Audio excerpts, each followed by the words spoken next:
Welcome to Wilson's channel.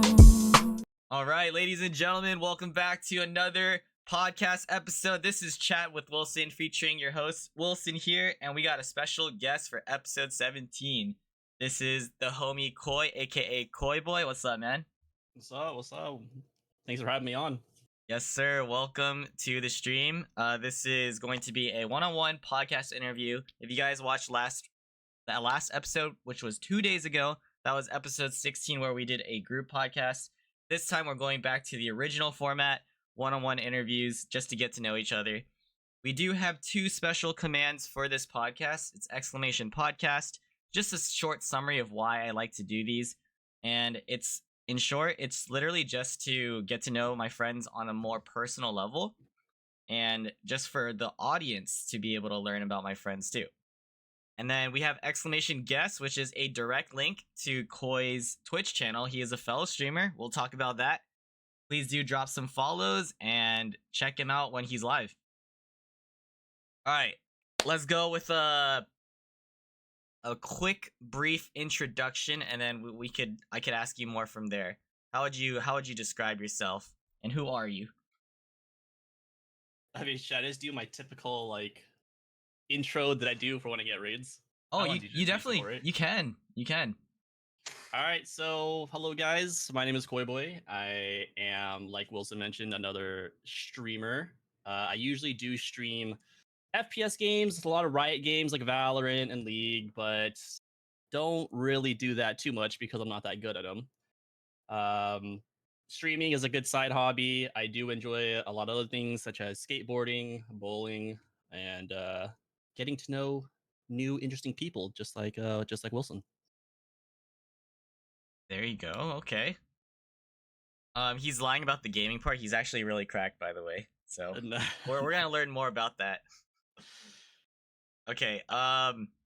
Would you say you're more of an introverted or an extroverted person, and why?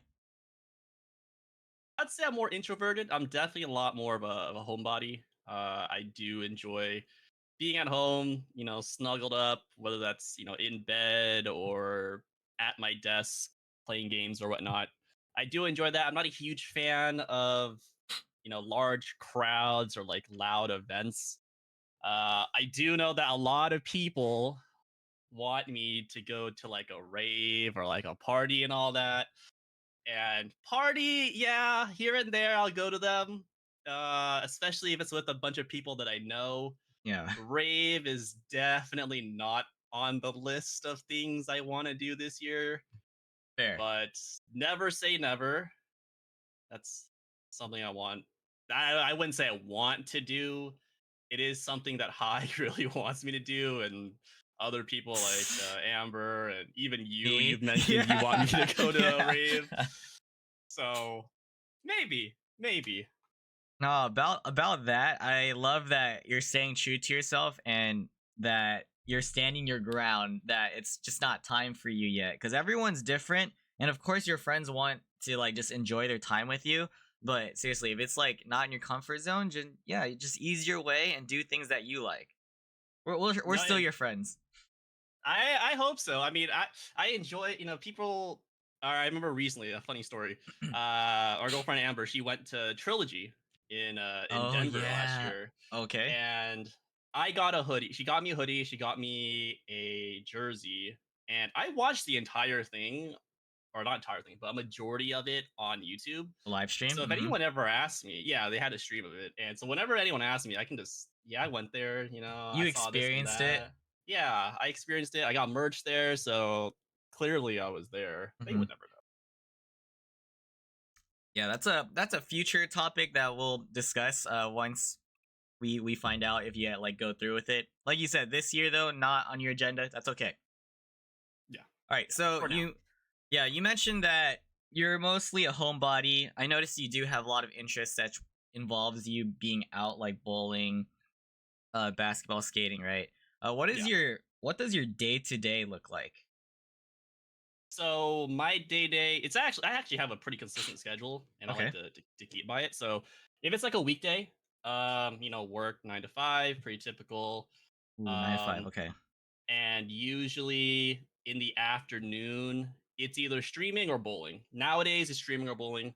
Um, Monday and Tuesdays, I have bowling league, so definitely no streams there. So throughout Wednesday to Friday, it's a mixture. What days do I want to bowl? What days do I want to stream? And that's pretty much it. When it comes to weekends, I like to keep my weekends pretty open. I don't tend to make plans. It's usually on those days I like to catch up on sleep, and then I'll make plans on that day. So my weekends are usually pretty free, but weekdays is pretty strict. Just work and then either streaming or bowling. Pretty simple. Ooh, okay. How long have you been bowling for, and what's your thought about being a part of the league? So I've been bowling for I want to say what is 2024, probably about 6 years. Oh. But obviously COVID happened, right? So that's like a Hmm. good 2 3 year stretch where I didn't bowl at all. Um, so when people ask me, I'd say I started taking it more seriously for about 2 years. Starting to study it, figure out the small aspects of the game, and just try to get better at it. So since you started like trying to get into it, have you seen like a significant growth or like room for improvement since getting into that Yeah, mode?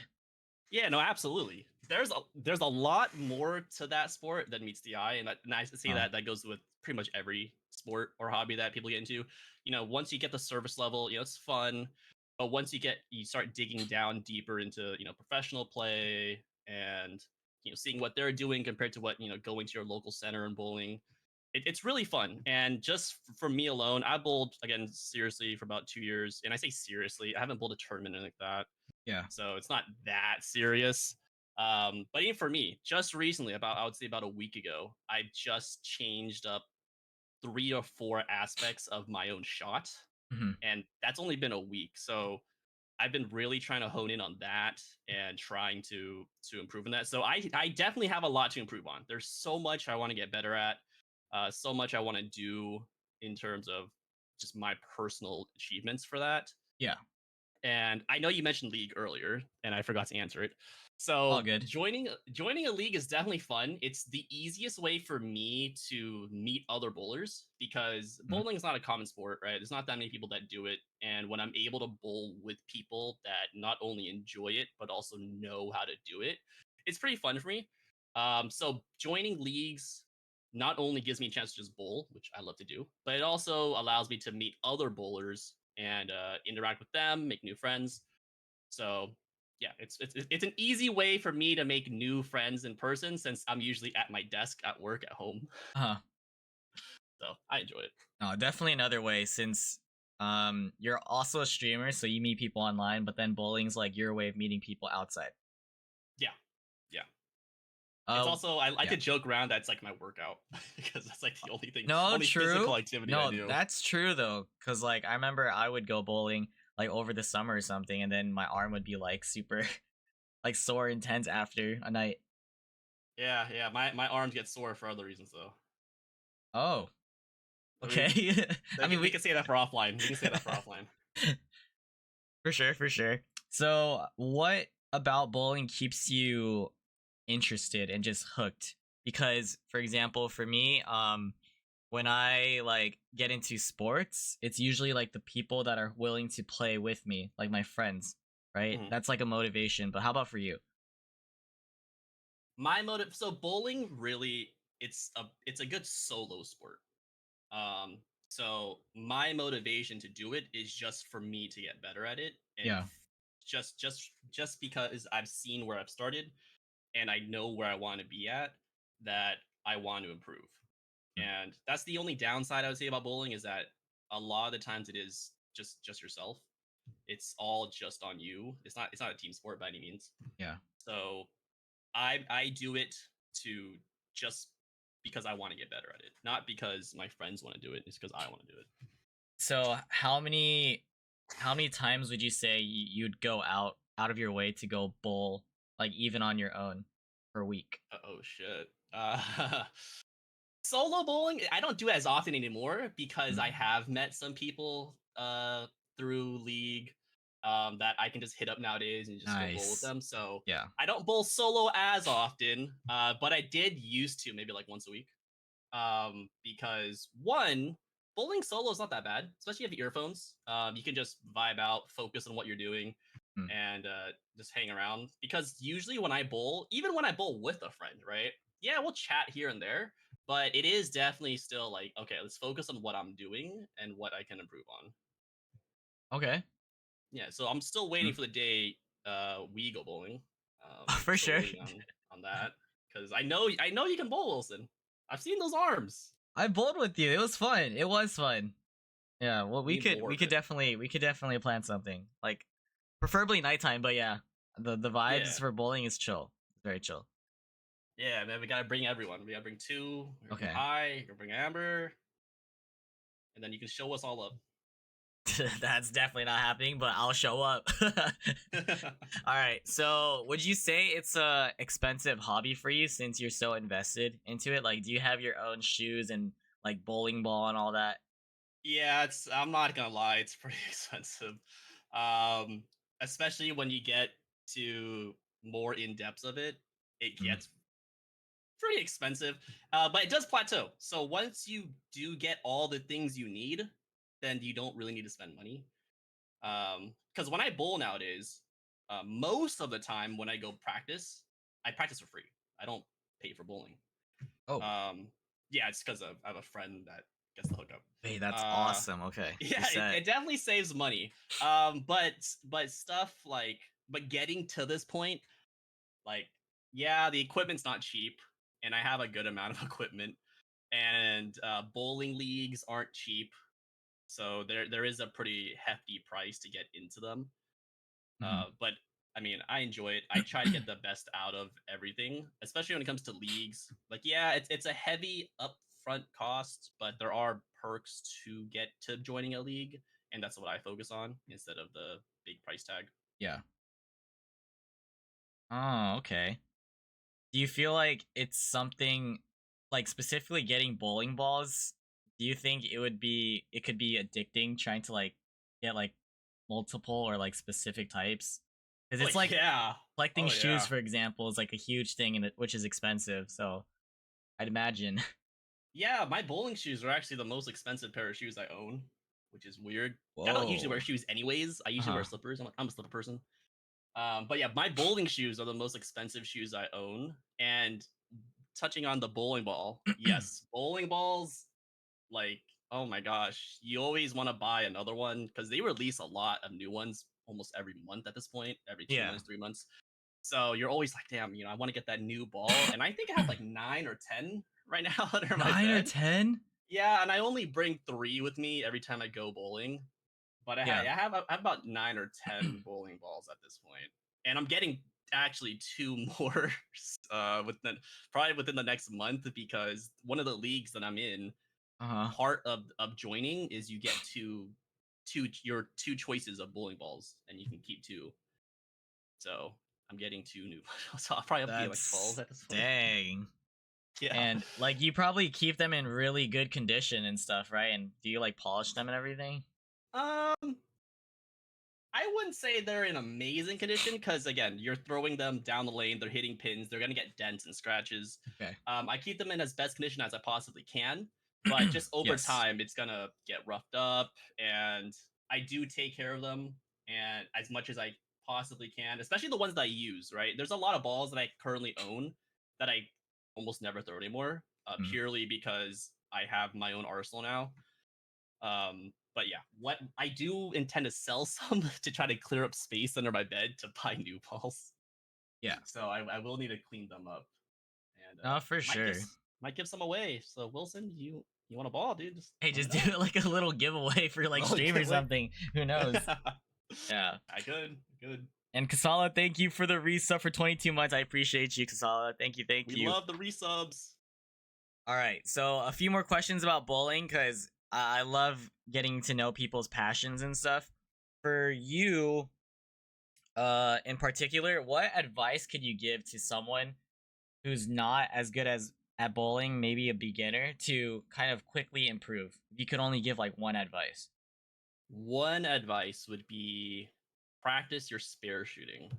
Everyone loves strikes. right? Yeah, When yeah. you hit a strike, it sounds amazing, it feels good, but that's not what gets you the high points. Spares is what you want to do to get as many points as possible. It's the easiest way to get like a 200, for example. Because when you bowl at 200, you only need 2 strikes to get a 200. So, Interesting. spare shooting. Spare shooting wins games. What's your average, and also what's the highest you ever gotten score wise? My average right now, I would say is about a 180. Huh. It's not where I want it to be. It should definitely be higher, but I've been choking a lot in league. And then what the whole thing about fixing my form, like Yeah. just this past week, I had league yesterday, right? I bowl on Monday, Tuesdays. Had league yesterday, and that's on a sport shot. That's sport patterns are completely different than what you would bowl at if you just walked into Bolero today. Uh-huh. I averaged a 190 in 4 games, which is honestly pretty good considering that Wow. I've been bowling really bad. Yeah. So I'd say my average at 180, 190. My highest I ever bowled, I think, was like a 240 something. Sheesh. I was pretty proud of that. I wasn't expecting it too. I was just bowling with Turtle Awakening and Lil Revy. Yeah. And it was just hitting. It just felt good. Dang. That's impressive. What's the like general population average in your opinion for like their scoring? For just casual bowlers? Yes. Like 150? What? Really? Oh, how about for like any typical person like going out? Like let's say you invite like 10 friends that don't under really... 100. Okay, under okay. 100. That's what I'm thinking. Under 100. Because you said 150, I'm like, what? Yeah, most people that just casually go to a center with your friends, Yeah. under 100. Got it. I know got it. people get really excited when they go over 100, and it is a good feeling. No, that's so real. Okay. Have you ever hit a 7-10 split? No, I haven't, but I have hit a 7-9 split. Which is, Okay. yeah, it's not as hard, Yeah. but it's pretty fucking hard. I've only ever hit one. 7-10, I've gotten close, but it didn't. I hit the 7 pin, but it didn't. It touched the 10 pin, but it didn't fall over, and I got really excited. Yeah.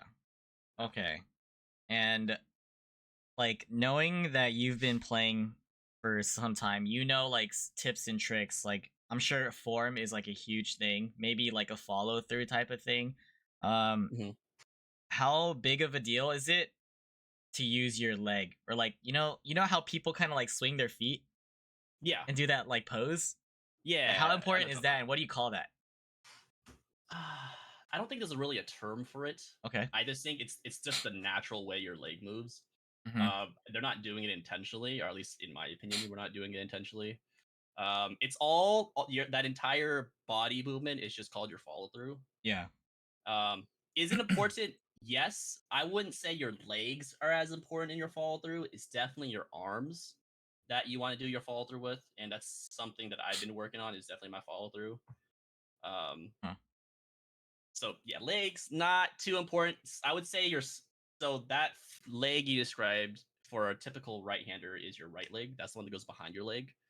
I would more than likely say your front leg is a lot more important. That's your sliding foot. Okay. Planting versus sliding is its own debate. I plant, some people slide. But yeah, your right leg, when it does that little ballet pose type situation, not as important. But one thing I would add though is you've seen Steve bowl, right, Crushy? You've seen Steve bowl. I've seen him bowl, but I don't remember how he bowls. Like one of the funniest things that I see when I see Steve bowl is when he gets ready, like he's standing at the lane with his ball. He like shakes his ass every time. And I'm just like, damn, this guy's cheeked up. What the? Yes. Damn, exposed. What? No, I always tell it to him too. Okay. Like the last time we bowled, I was like, damn, Steve, looking good, dude. Wait, that's so funny. All right, next time I see Steve, I'm gonna bring that up to him. He puckers up, man. Puckers up when he's at the lane. Wow. Okay, so since like I used to play basketball for fun, but I've played enough to be able to tell if someone's good, like based on like their shooting form or like how they dribble and stuff. Like in the very beginning, right? You feel like this aura, or you could tell. What is it like for you? Can you tell if someone's instantly good at bowling? I can get a pretty good idea on how good you are. within the first like 5 shots. Oh, all Wouldn't right. be too difficult. You can definitely tell mainly form because most typical people don't have a form. They just kind of just throw it. Yes. So if you could just witness them having a form in the first place, that's already like, okay, you kind of know what you're doing. I see. Yeah. All And right. like I love talking about bowling. It's actually really funny because I don't want to say I go on rants, but I go on like teaching lessons when I talk to like Amber or my friend Jamie. Yeah. Because I'll tell them, how league went in the last like, oh, what happened, and I'll go on like a 10 or 15 minute conversation Like with a like, tangent about bowling. no, I wouldn't say it's a tangent. It's more Okay. of like an educational discussion on like, In-depth discussion. yeah, in depth of like me like pulling out art on windows and like drawing the lane and like arrows, and like telling them, okay, so like this is why I suck today because the lane did this, the ball did this, and I don't even notice that I go on for like 10 or 15 minutes. I'm just explaining it. Huh. And then by the end, I'm like, I know you asked me a very simple question, but here's your answer. You know what's crazy about that? I could imagine it because it's very similar to Valorant. Like I remember like you would strategize with your team, and kind of Oh do yeah. like custom games and practice like lineups, Yeah. all that. Yeah. No, I can imagine this for sure for bowling. Lineups are its own Okay, thing. so that's a you thing, honestly. Carry forward, like yeah, I you like carried it forward. explaining. Like explaining. And speaking of Jamie, Jamie is here. Irene, hello guys. Appreciate everyone for tuning in. By the way. Shout out to my boy Jamie. He's gonna be streaming for the first time ever eventually. Oh, eventually, okay.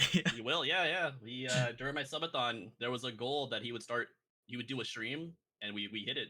So Yo, that's he will be awesome. streaming. All right, you gotta let me know. Gotta let me know, Oh, Jamie. definitely. If you guys haven't already, go give him a follow so you don't forget. So when you give him a shout out, an actual clip will show. Dang, didn't even know that. Okay. Is there anything else that you would like to talk about when it comes to bowling? Because I know that's a huge one for you. I mean, there's a lot I Yeah, could talk to bowling, intricacies. Are you the but I best? know. Are you the best player out of all your friends that you actually go bowling with? Not No. the ones you met there. If that makes Oh. sense. So out of like all my like immediate friends, Yes.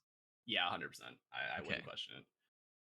If it's with people that I've met at bowling league, no, I'm not even close. There's Okay. so many good people at league that I've met that Yeah. way better than me. No, I totally understand that.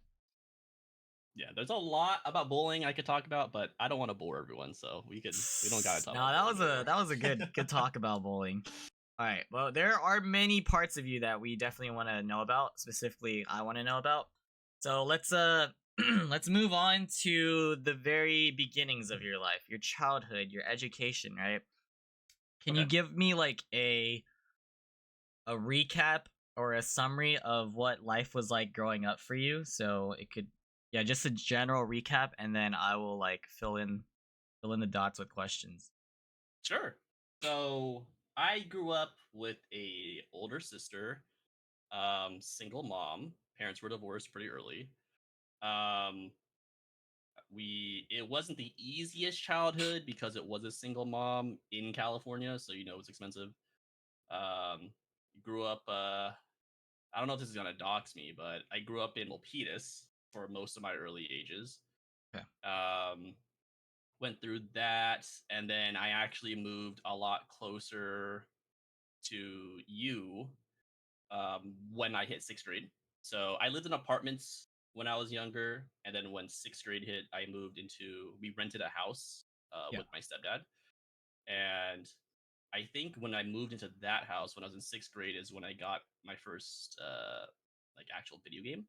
Uh, I started to play games on a laptop. Actually, for anyone that remembers this game, there was an actual FPS game called Combat Arms. It's on Nexus. No All right, way. You yep, Combat played Arms. that. Oh I love my that god. game. Okay. That was my very first shooting game, and honestly, my first game that I played. And yeah, Combat Arms, man. if you guys never tried it, I mean, it's not good anymore, but back then it was so fun. Like it was No, awesome. it was Like 100%. play. I don't know if you remember like playing on like Twin Towers. That was a map and like Wave Rider. Oh man. Yeah, yeah. I think I was just like crazy about Junk Flea, like just the team deathmatch on Junk Jungfly, Flea. yeah, dude. That game was so good until all the hackers came. Oh yeah, yeah. Without a doubt. Um, yeah. So that was my first kind of experience in FPS games. So high school, nothing crazy happened in high school, just or middle school, nothing amazing there, just standard middle school. Yeah. Those Spartans, if you know who the Spartans are, I don't want to dox it, but Okay. Spartans, there we Yeah. are. And then I want to say around like 7th or 8th grade is actually when I got my first Xbox 360. 360 Okay. was my first console, and one of my cousins, I don't remember who, but one of them bought me Modern Warfare 2, and the moment I played that, that's when that's when life changed, man. Especially when I was able to connect to online Modern Warfare 2. And if anyone played Modern Warfare 2 online lobbies back in like 2000s, right, 2010s, you'll know what type of lobbies they were, dude. Like, they were so fun. I remember staying up really late playing them, and Uh-huh. that was my first experience into Xbox Live, playing online with your friends. Um, and the whole FPS genre in general. So definitely Modern Warfare 2 was a big part of my childhood and middle school. Then move on to high school, go Pirates. Um, Standard education there, nothing too crazy. Still kept playing games. Definitely after Modern Warfare 2, I started to continue down the Modern Warfare line and the Call of Duty line in general. So COD 4, MW2, MW3, Black Ops, Black Ops 2, all the goated games. Yeah. If you ever had that era of Call of Duty, it was the best. Um, so played those games high school, and actually before I graduated. So this is back in 2016. I would say about 4 months before I graduated. I actually remember this. It was March. It was January 2016. Hmm? We got a notice that we were getting kicked out of our house because again we were renting the house at the time, Yeah. and they gave us notice that we need the house back because we're gonna have like our family member or something live there, right? So we had a month to move basically. So that was January, and then we had until February to get out. And fortunately, my younger cousin's family, who lives up in the hills, allowed us to stay. And fortunately, they had a mansion at the time, which was fucking awesome. So Holy. I managed to stay in a mansion for about 2 months Yeah. because my mom, my stepdad were able to buy a house. The current house that I'm in right now is actually the house that they bought, and we were in the mansion for about 2 months. And April 1st, 2016 was when I was able to move into my current house. So that was a bit stressful because moving, and then at the time I then had to start commuting to school. Fortunately, I got my driver license early, and I had a job early on, so I was able to afford all that stuff. Yeah. So it made the end of senior year a little more hectic, but still fun. And then after that, I would say, college happened, go Owls, and then transferred to downtown, go Spartans again, and yeah, that's about it. Graduated college. I think it was 2021 or 2022. I think it's 2021. So it's been a Mhm. few years since I graduated. Oh wow. Okay. Yeah, rest is history. Wait, you graduated high school in 16? Yes, Oh class of dang. 2016. Okay. So you've been in Cali basically your whole life. That's what it sounds like. Yes. Yeah, I was born in Fremont. What was Um, what was your relationship like with your parents and your sister, like from when you were young and then growing up? um, so when I was young, uh, so me and my sister stayed with my mom, right? When they had their whole divorce, they kept us out of it, like out of the loop. So I didn't even know they were divorced. I didn't even know they were married because I was too young to even know what that was. Okay. What was Yeah, the age gap between you and your sister too? 3 years, 3 years. Yeah, So that's not she's too 3 bad. years older than me. Yeah. So we stayed with my mom, and my mom, being a single mom, she was the strict one, and my dad, who I would stay with on the weekends, was the fun parent. So Yeah. I grew up like idolizing my dad because he would let us get like fast food and all. Uh-huh. It was awesome. I'd also lost like wrestling when I was at his house. It was fun. Um, so my relationship with my dad when I was young was really good. My relationship with my mom, I mean, she's my mom, right? She would she's the mean one, so it was all right. And then my relationship with my Tiger sister, mom. yeah, and the relationship with my sister, it's when I was younger, it was whatever. I didn't really think much about it. But as the years moved on, um, definitely dynamic changed. My relationship with my mom got a lot better. My relationship with my dad got a lot worse, and then my relationship with my sister. It's actually funny because I remember a few years ago, one of my close friends who was friends with me and my sister like asked both of us like, "Oh, how is your relationship with your sibling?" Yeah. And they asked me, and I said, "I think it's okay." Like she asked, "Do you guys think you're close?" I'm like, "I think we're okay. I don't think we're that close." And then my sister's like, "I think we're pretty close." I was like, "Oh, Oh. okay." So I guess we have two different views on our own relationship, but okay. So Interesting. yeah. So probably you think she meant like comfortable, like as in close, to be able to like be Um, cordial. like we definitely I like in retrospect, I do think we are close. Yeah. We don't talk every day by any means. We don't, we can go a few months without Yeah. talking. Different lives. Yeah. Yeah, yeah. She lives in a completely different state now, so I don't even have to see her. I see her like maybe twice a year. Oh. Um, so she like when we get together, it's all good. When we chat, it's all good. But we just don't do it that often, which is why, in my opinion, I don't think we're that close. But when we do talk, it does feel close. And when I visit her or she comes down here, it is a good brother sister relationship. Yeah. Yeah, Okay. And then you said your relationship wasn't as good growing up with your dad. Like, what do you mean it by that? was good. It was good growing up At with my dad. first, right? Oh, it was? Yeah, at first it was good. But I would say 2019 is when we started to separate a lot more. So growing up, um, he again was the fun parent, right? He would let me eat fast food, watch wherever I want, buy Yeah. me games. He was the fun parent. But then I found out in 2019. So up until this point, right? It's 2024. I still don't know what happened between my parents. I don't know why they separated. One of these days I will know. You But up will until you this will point, ask. I have asked. They just don't tell me. Dodged. Okay. Yeah. So one of these days I will find out. But anyways, so up until 2019, right? I never asked him, oh, are you dating anyone or anything like that. For some reason, Yes. that I concept just never struck my mind.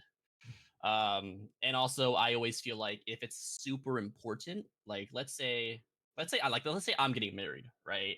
That's pretty important. I should probably tell Big info, my own yeah. parent.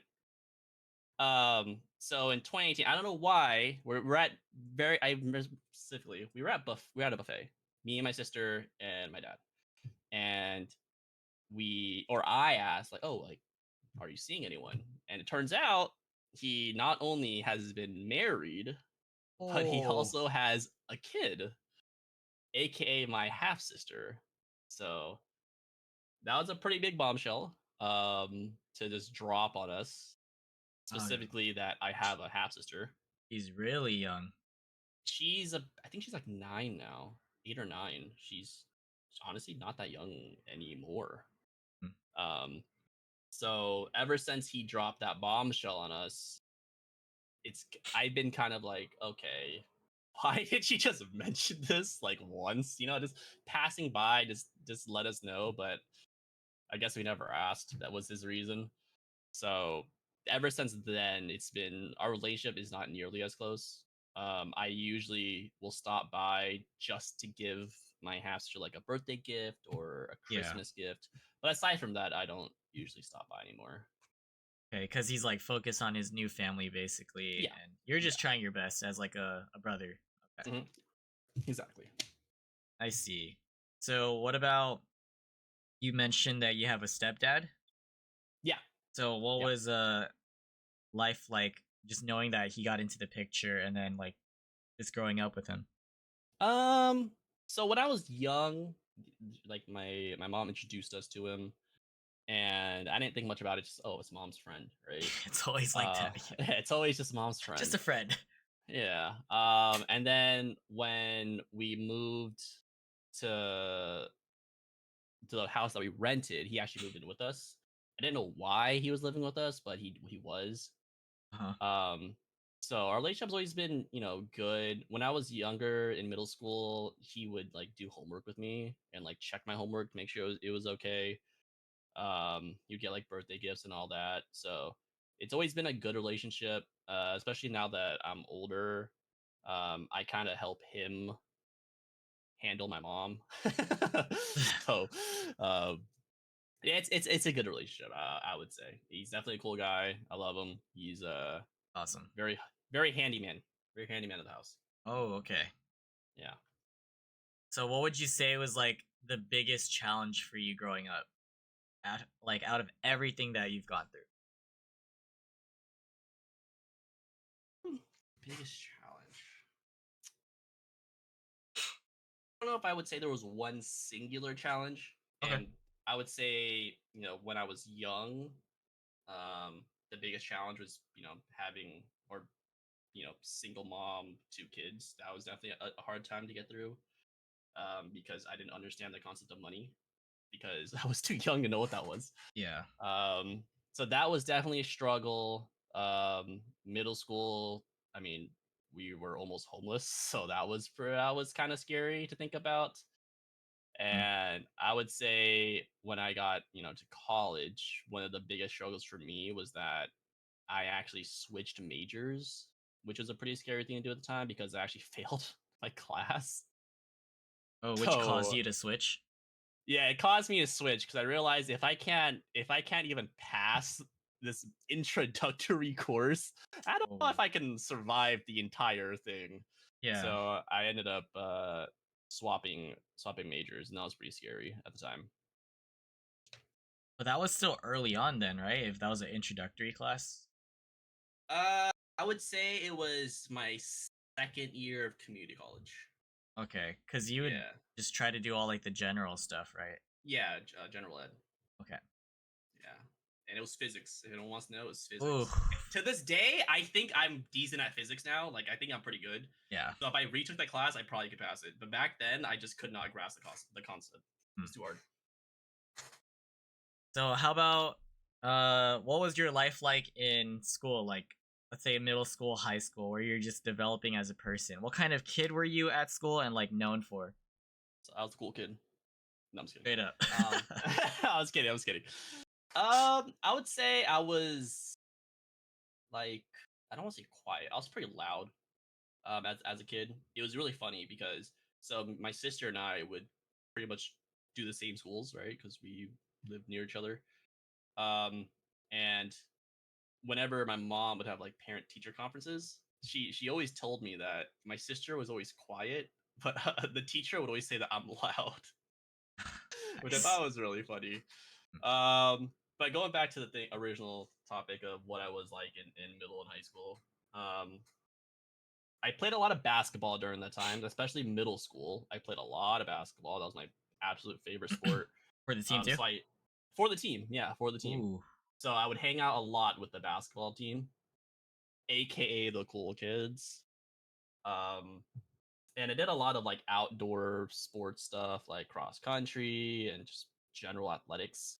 Yeah. Um, so I would say I was a loud kid that did a lot of sports. And then when high school rolled around, I actually stopped playing basketball like completely during that time.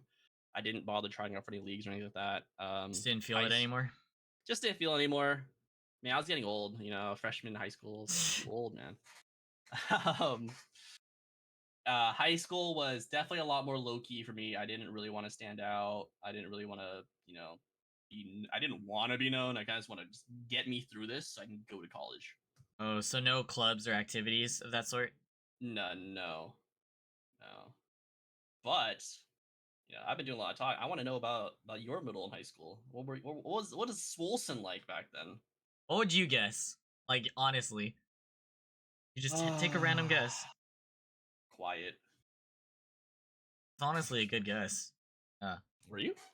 Okay, the thing is, I went to elementary and middle school in Florida, and then I moved back during 8th grade, so it was like a fresh start.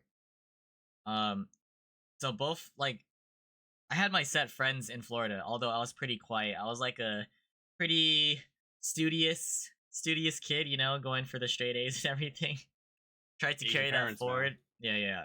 Asian It was parents. just me, honestly. I was just like dialed in with that. And then in school, like middle school, I'm pretty sure I'm just gonna say the name of the school. Have you heard of Leva? Yeah. Okay, yeah, I went there. And then it was like a whole new world because there's so many like Asians and Hispanics over here compared to Florida, where it's like Caucasian, African American. Yeah. I was just like a really quiet, short kid. I was just the shortest boy in school in middle school. Really? Yeah. You're not that short. Well, that was in middle school. I was That's before the growth spurt. I was like 4'11" and a half. Yeah. Yeah, and then in high school, I was definitely a super quiet kid the first 2 years, and for my sport, I did tennis. Oh hell yeah! So I was into like all 4 years of tennis in high school. I was known as like the tennis kid. First 2 years, extremely introverted, and then I had that mindset, like a switch in my head that was like, I feel like I'm wasting my time in high school by not like getting involved and just like not being extroverted.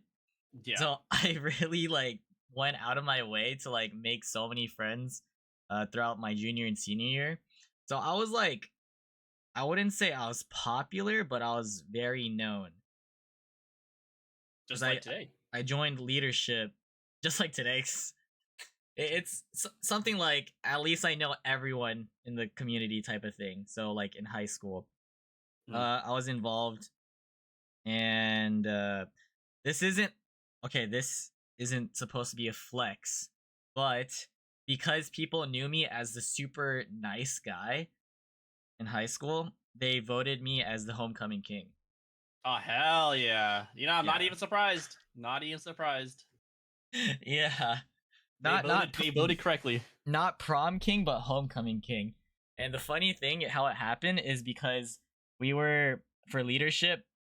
How it works is there has to be one person to like represent like leadership in all these like sports and different clubs. My friend at the time just grabbed my arm and raised it for me to try to be one of the nominees. And then I won within leadership. And then it became an overall school voting thing. And then I won for the homecoming. So that little joke actually turned into a real thing. Feel proud of yourself? It was cool. The football team lost, but I don't have to talk about that. It was quite an experience, I must say. So yeah, was not surprised. Not surprised. So I was just like a shy kid to a more talkative. Yeah. What about in like college? What were like in college? Yeah, I'm gonna ask you the same, but for me in college, I was just dialed in as a commuter. So the commuter life. So basically your high school life of just going to school being low key, that's what I was. Okay. College. Like I had like a few friends here and there, but I don't think I like prioritized them at the time. I was just like in and out of school. You go there, do your classes within 2 days, Monday, Wednesdays, or Tuesday, Thursdays, and then just work every other day. Yeah. Yeah. So how about for you though for college? College for me was pretty similar. I commuted pretty far. It was like 40 minutes away. My college was in the hills. Go Owls. So It's like a 40-minute drive, and I was pretty similar. Of get there, do your classes, leave. Because one, traffic, right? Dude, Traffic. yeah, from that area too. That's cool. Mhm. Yeah, it's not fun to be in like an hour and a half worth of traffic. So I try to do either like early classes or like to make sure my classes I'd get out before traffic. Yeah. Um, And for me, it's like I know there are people out there that, go to college, they make a bunch of friends, right? And those are usually the ones that like have to dorm or like live on campus. So it's a lot Yes. easier to make friends. But for me, it was since I just had to drive, park, go to class and leave. I didn't make as many friends and I honestly didn't care to. I just wanted to Same. get it over with. Same mindset. Yeah. So, and also I worked uh like I've pretty much had a job since junior year of high school until now. Like I've always had a job every day since then. And in college is no different, just class and then work. So it was easy going Mm. and happy that it's over. Do you want to go over like what jobs you've been working at since the very first one? 'Cause I was Sure. gonna ask you that. Yeah. So you started Yes. young. Yeah, I started in junior year of high school.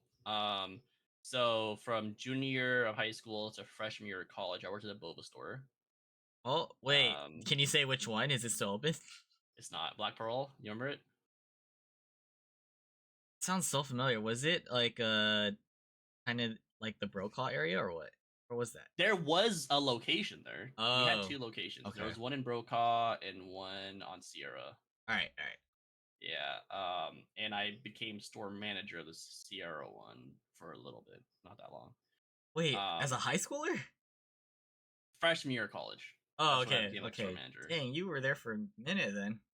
I was there for a bit, so I worked there for a while, and then I left, and then I worked at a Cajun seafood place. Oh, Which you probably know of them. It's I don't want to say it, but DC? it's on no, it's on Story Road. No way, you did? I did. Is it like wait, is it can I say a location next to it? Yeah. Close to like Walmart? Yeah, that one. Oh Yeah. shit. I Okay. worked there for about 3 years and I was the manager there for a year and a half. Dang. Yeah, so I grinded working there and I love that place. Good But I was tips? Yeah, Okay. surprisingly, it was good tip and good pay.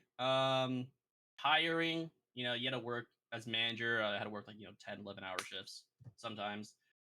Um, and while I was working there, Yeah. so towards like I would say towards the end of my time there, when I decided to leave, I got a job at a immigration law firm. Oh. That I worked at part time, and I started working there. So I worked both jobs for I want to say about like a few months. I worked both jobs, and then when I eventually left the Cajun seafood business, I just worked full time at the immigration law firm. How'd you decide to work there? My aunt actually worked there, Okay. Okay. and I wanted I wanted to get my foot in the door for an office job. Yes. So she's like, See. "Oh, like I might be able to get you a job here." I was like, "Oh, perfect, that'd be awesome." So completely irrelevant to my major, but that's fine. It Hmm. got it. I got money from it. Work experience. Yeah. So I did that, and fun fact, my client, like my team's client, was NVIDIA. Oh, Um, nice. so that was pretty cool.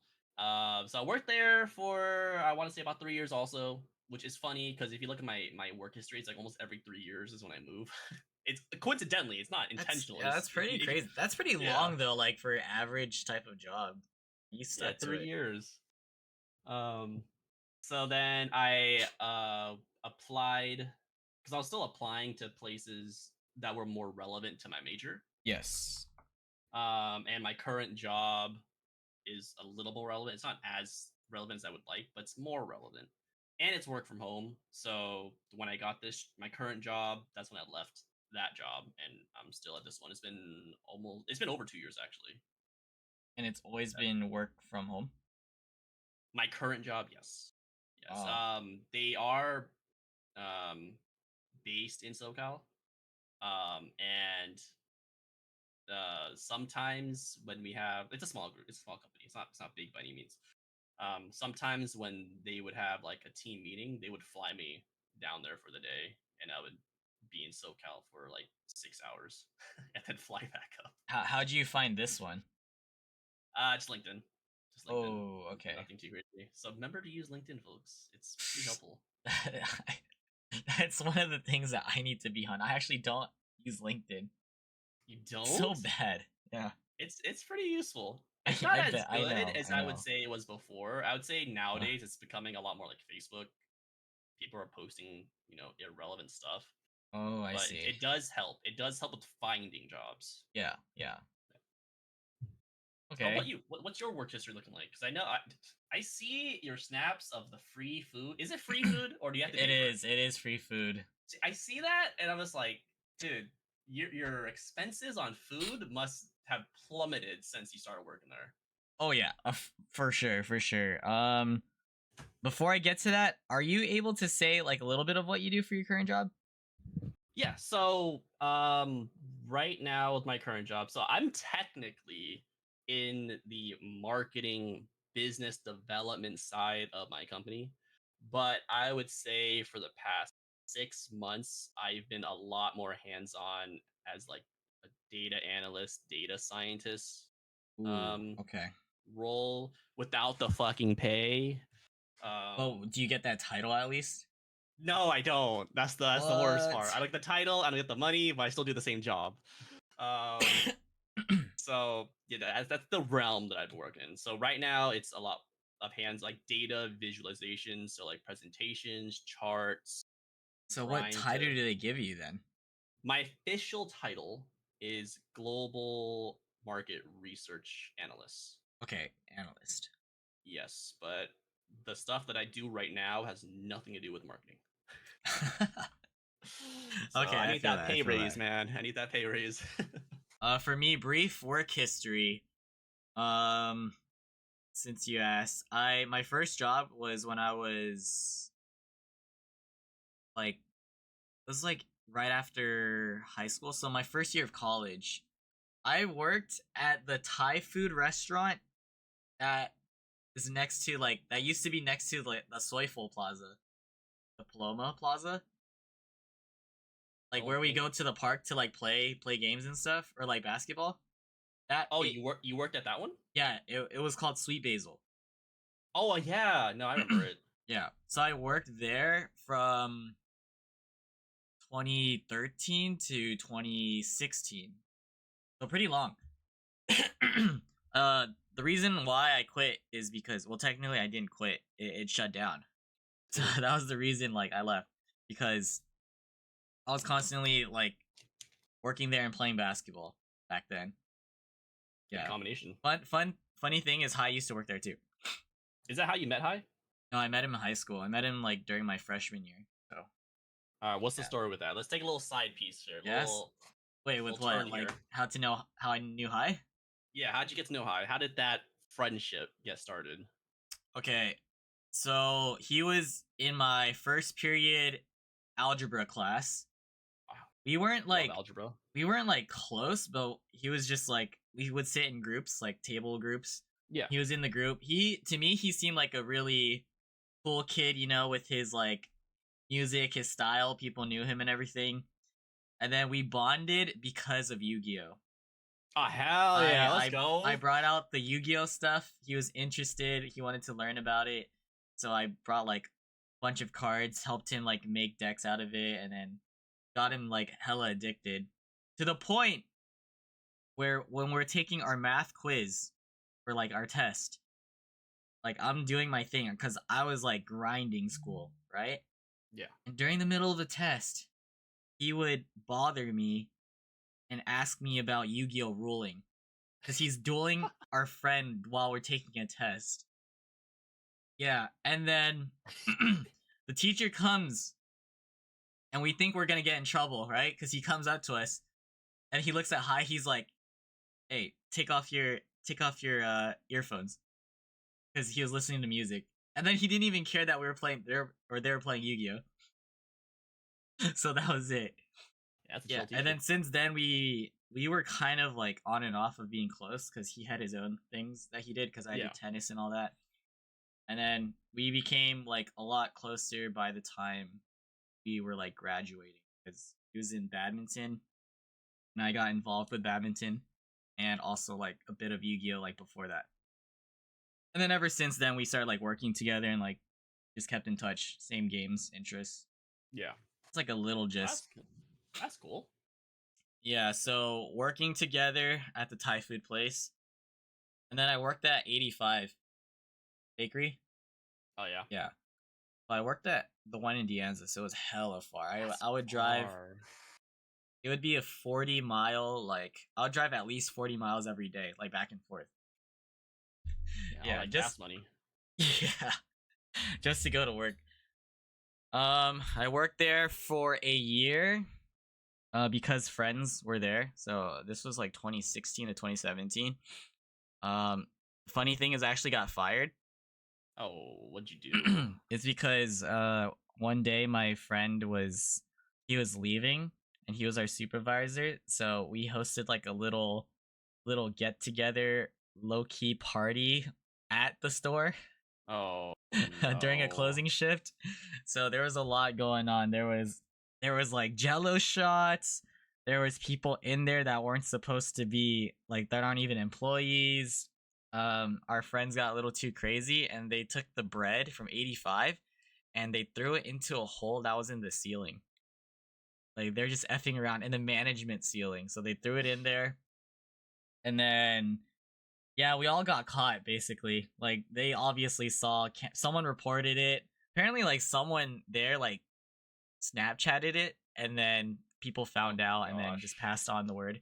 And then they were hoping to keep me, but then it was up to the corporate. So corporate decided to like let me go. And then I left. And then after like- that, You couldn't wait to leave. yeah, I got my ass fired. And then after that, I went to work at a boba shop. And also I was a manager too. It's called the Moo Bar and it's by Santa Clara. So around there. Yeah, I worked there for just a year as well. The funny thing is Hai worked there too, again. But Coincidentally? no, he worked there before, but then they were hiring and then our other friend was there, so we just got brought in. Or I got brought in later on. Okay. And then because I graduated college and wanted like, like a corporate job or something, I got like connected to a company that I work with now. It's called Cognizant. It basically is a vendor company, kind of like contracted with Google. Yeah. So in 2018, I found a job through that company, and then I left manager job. And then since I've been with this company, I've been on 3 different teams. So from 2018 to now, so it's been over 6 years already. Yesterday was my 6 years, like exactly. Oh wow! Congratulations. Thank you. Yeah. So I work as it's called a process specialist. That's the title of it, where I work on Google profiles, business profiles, and there's a lot of like tedious things and specific internal stuff that I do, but it's basically with relative to Google Maps. The thing is, it's coming to a close soon, so I'm gonna be job hunting, like within the next few months. Or full-time streamer. Dude, that's not gonna cut it, and you know I it. think everyone in chat would agree here that full-time streamer is the move. That's gonna Professional ABB was also an option. Yeah, unfortunate. Bodybuilder. No more free food and everything. It has to slow down with the raving, but No more raving. Oh no. future problems. I basically officially end like in August, unless I find like a job before then, so I could just like bounce. Yeah. I don't know what I want to do, but that's my job history. You gotta cut down on boba. Everything. Yeah, the free food helps a lot. That's one of the things I miss about working in food. You guys see me like working, like eating cereal, and then my lunch, and then I make sandwiches and I take it home to eat for dinner. Yeah. I do have a question though. Hmm? Have you started to enjoy La Croix yet, or LaCroix, or how you pronounce it? Bro. Is that No. something you like yet? No. No, I gave up on that Still? journey. Dude, that LaCroix is it's brutal. It's hard to drink. Yeah, I don't like I it. just I know can't. I know people love it.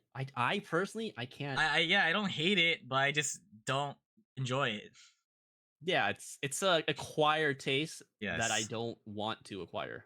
Can you steal and give it? Oh, I actually can. Yeah, I actually can. You got Just let me know what one per day flavors. until August. Dude, yeah, people just they grab and go for sure. Yeah, I used to do So that at my law firm because they had like free soda. I'd like take 2 with me every day. Just stockpile that shit. It's free, man. What are they gonna nice. Dude, that's just like this. Like I have Sprite right here. I just grabbed it from today, so yeah. It's I one feel of the that. perks of having free food. No, it is definitely. What would you say is like the best thing you've ever had at your job? Well, they have like steak sometimes. Steaks, really? Yeah, they have like today they had like fish, there's steak, there's a lot of different things like beef, chicken, all these different type of plates. I It's get so pretty jealous fire. at like corporate cafeterias. Like I've eaten at Mm. Nvidia's cafeteria before. They have to pay for their food though, which I think is kind of dumb. I've eaten food in the Riot headquarters cafeteria. Ooh, Yeah, that yeah, is okay. honestly pretty good. Not You gonna lie, it went was to pretty good Riot and it was free. recently, right? I swear I saw Yeah, like a recently. picture. Yeah, recently. It was back in August, last Uh, August. It was fun. Yeah, free cafeteria food, man. I wish my job had that, but we don't even have a headquarters, so it's kind of just my own kitchen. The only downside for me is I used to work from home, Mhm. because of COVID, and then 3 years later, like we were sent back, so I'm back full time. Yeah, That's so I nice. like what for me. I prefer working at home. I bet. One, I can just commute to my desk in like 5 seconds. Saves a lot on gas, that's for sure. Also it allows me to like interact with like Twitch chat still, or like streamers, and like also play games on the side while I'm working. Oh, you could do it while you're working too. Nice. Yeah, I have TFT on like one of my monitors. It's playing that as I'm working and getting Grinding stuff work done. and rank. Yeah, exactly. So yeah, but one of the things that scares me, I don't say it scares me, but because I do intend to get a new job. And Has I it been know 3 years? dude, one more year at this job, Yeah, maybe. the three Um, year. it's a 3-year curse. So when I'm looking for these jobs, a lot of companies aren't offering full remote anymore. It's usually, Hybrid. if yeah, anything, it's hybrid. Yeah. And I'm just like, I enjoy my lack of having to say hi to people like in the office, like, hey, well, how's it going? How's your morning? Blah blah. That like water talk, Dude, no, for water real. dispenser talk. Yeah, it's tiring. Like it's crazy because like no matter how it seems like I'm like extroverted or outspoken at work, I'm hella quiet. It's different. Just Yeah, see all these like random people, and I'm just like to myself, yeah. I don't look forward to doing that, so I'm gonna try in all my power to find a fully remote job. All I right. mean, who knows? Maybe if this current job I get paid a lot more money, then I'll stay. Yeah, yeah. Because it's 100% remote, so that's kind of the best thing about it. For sure. Gotta weigh the pros and cons. Yeah. All right. Well, that's like some work talk. Let's learn about your social media and Twitch journey. Oh, I'm all ears. What do you want to know? All right. Let's start with what was your introduction to it, and how did you actually start streaming, and what's it been like so far? Okay, so my origins of kind of recording my gameplay and like sharing it with people, that was way back in like 2008, 2009. Back when, and Modern Warfare 2 was my first game. For anyone that remembers, when you used to capture gameplay, you used to have to use something called a Hopage PVR. I don't know if you guys have heard of that, but I that was like haven't. one of the first ways you can record your gameplay on an Xbox 360 and like make YouTube videos out Like of clips them. and montages. Yeah, essentially, yeah. That Yeah. that was like the way to record anything at the time. So way back then, I saw people doing that. I'm like, damn, I really want to get one and like make my own videos and stuff like that. That never happened because back then the PVR was super expensive, Yeah. and obviously I was too young to buy anything. So that kind of planted a seed for me wanting to make videos and like show off my gameplay. Fast forward to I want to say somewhere in high school is when I first got introduced to Twitch. Um, I never streamed during that time. I didn't know much about it. I just know the website existed and like I would open it here and there. Oh, like that's cool. I don't know if it's for me though. And then fast forward further into college, I did like a test stream because one of my friends, coincidentally, it's Turtle Awakening's older brother. I'm actually pretty Oh. close with his older brother. Oh wow. Um, he actually tried streaming for a little bit, and he actually introduced me to it, and showed me how to do alerts and Set up. titles, yeah, setting up basically. So he showed me that. So I tried it with League of Legends because at the time, the only real PC game I played was League of Legends.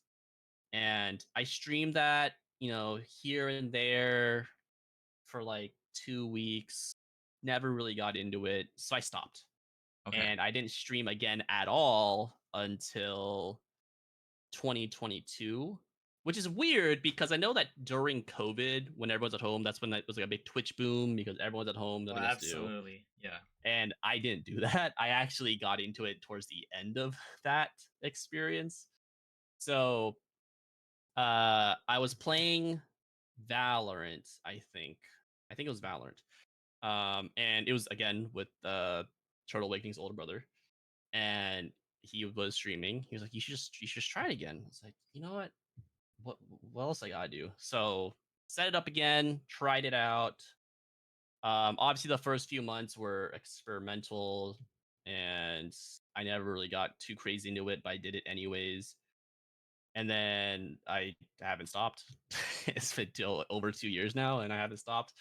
I would say I got a lot more invested into it towards the end of 2022.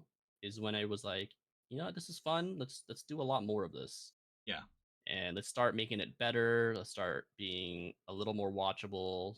Let's really see where this goes. And that's what 2 years later we're still alive.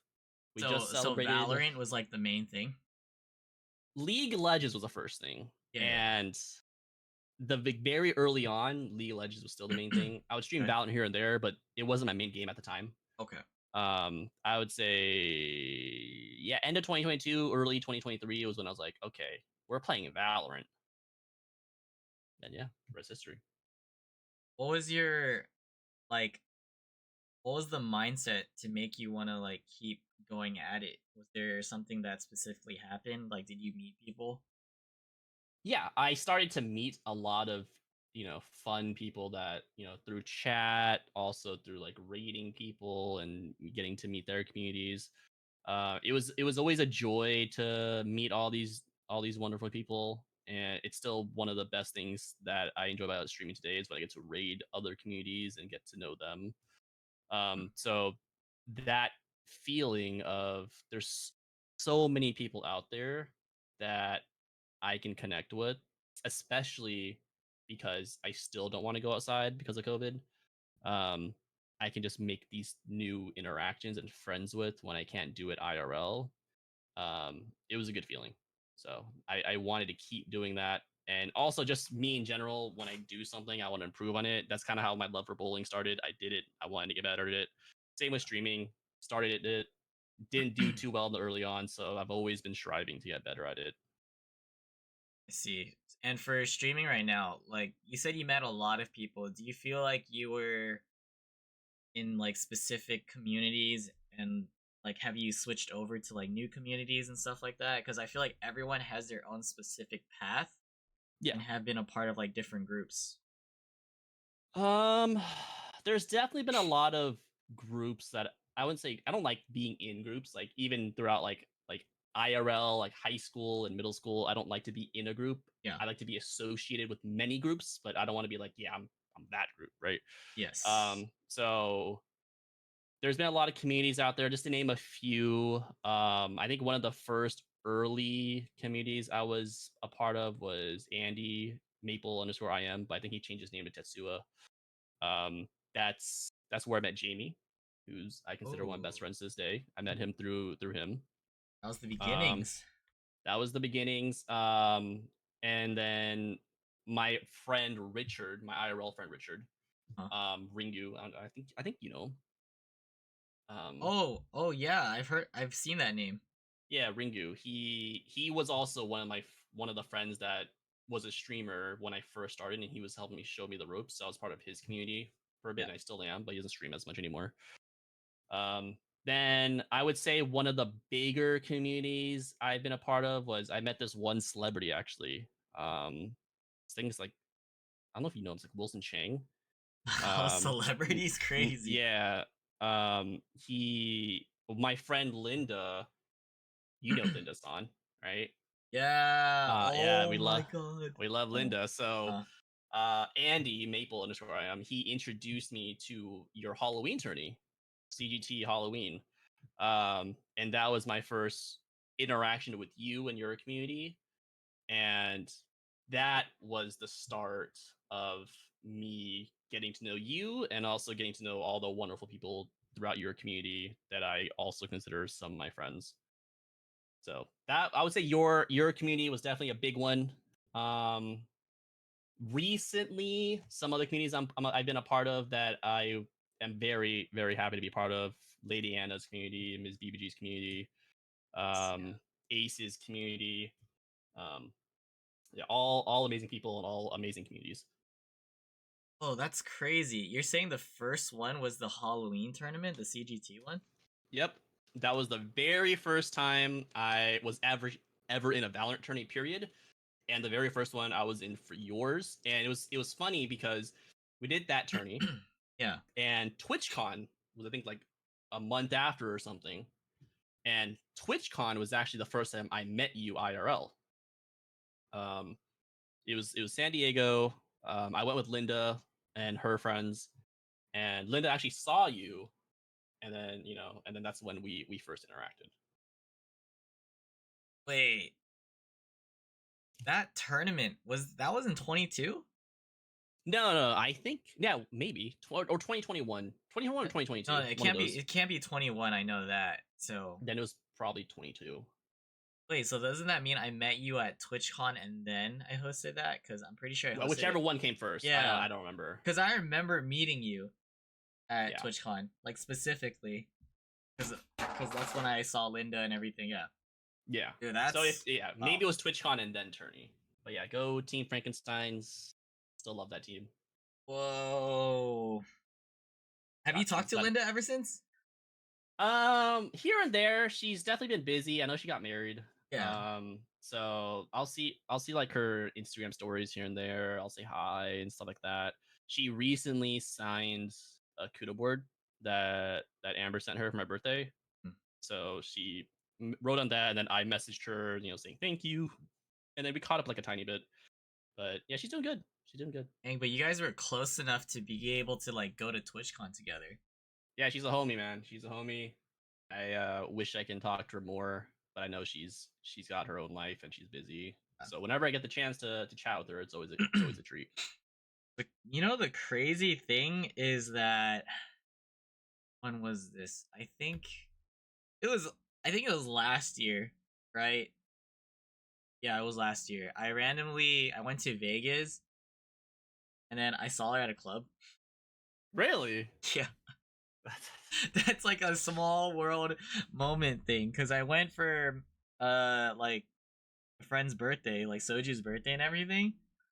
And then we were just like in my head I was just like, wow, she kind of looks like Linda, and it was actually her.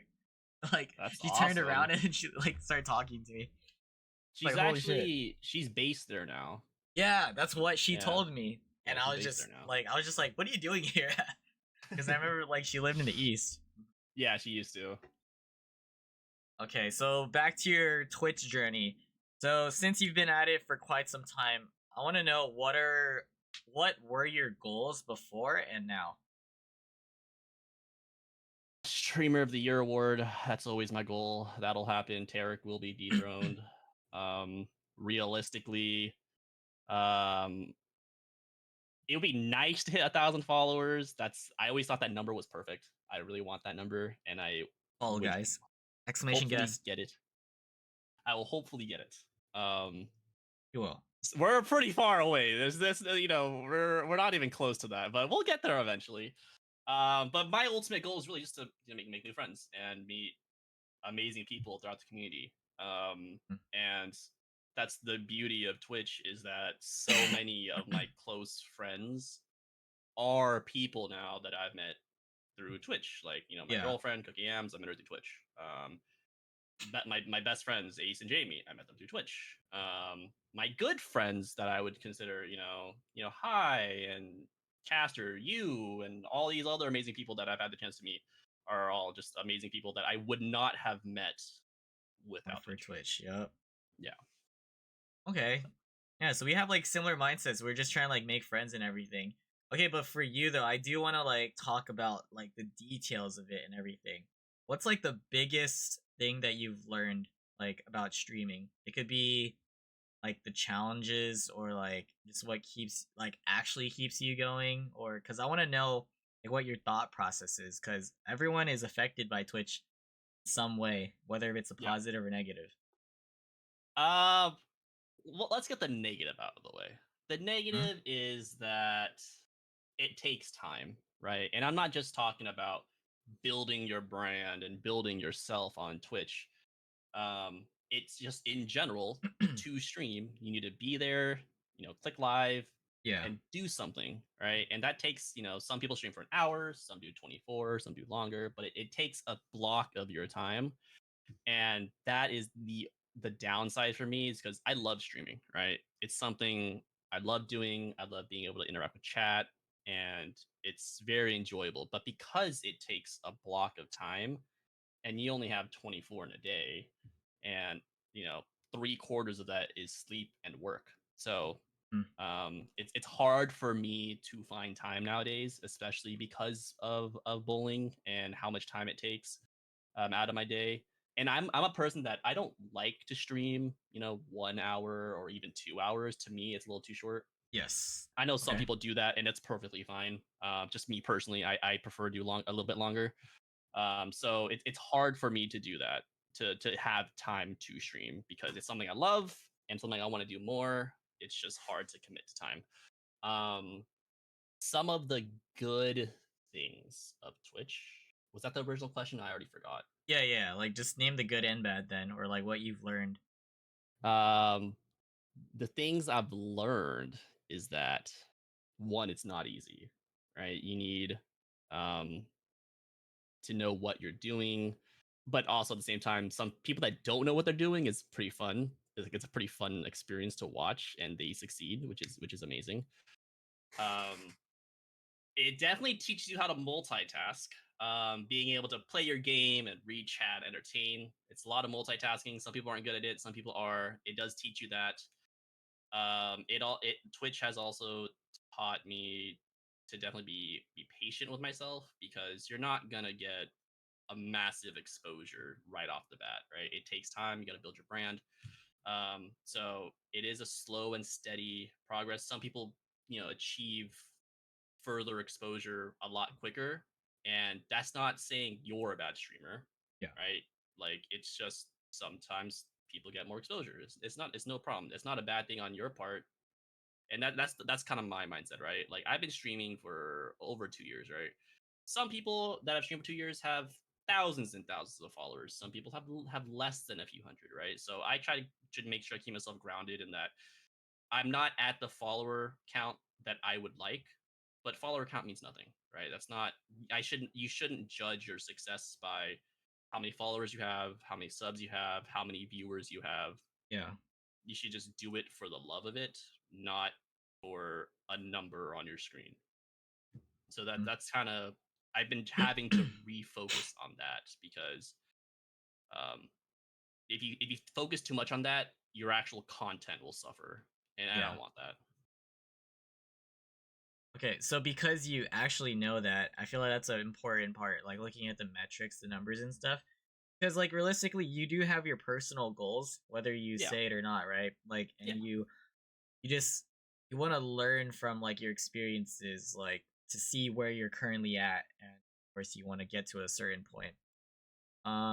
When did you, or like, how long did it take, or what was the thought process like when you were just feeling like maybe you weren't growing as fast, or like, what are the high highs and low lows like for you behind that? Uh, the highs are getting a bigger than expected outcome to one of the special streams I do. Like Okay. just recently, my subathon I had to celebrate 2 years. I had like way more support during that subathon than I ever thought possible, Yeah.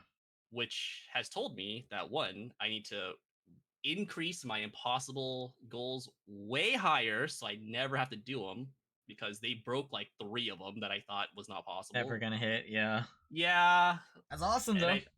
it's awesome, but I don't want to do them. They're supposed to be impossible for a reason. So it Scary taught game me is one. that scary game is one. A lot of people know that I get scared pretty easily. I will never play a horror game. Oh. I hate horror movies, but I'm forced to play one now.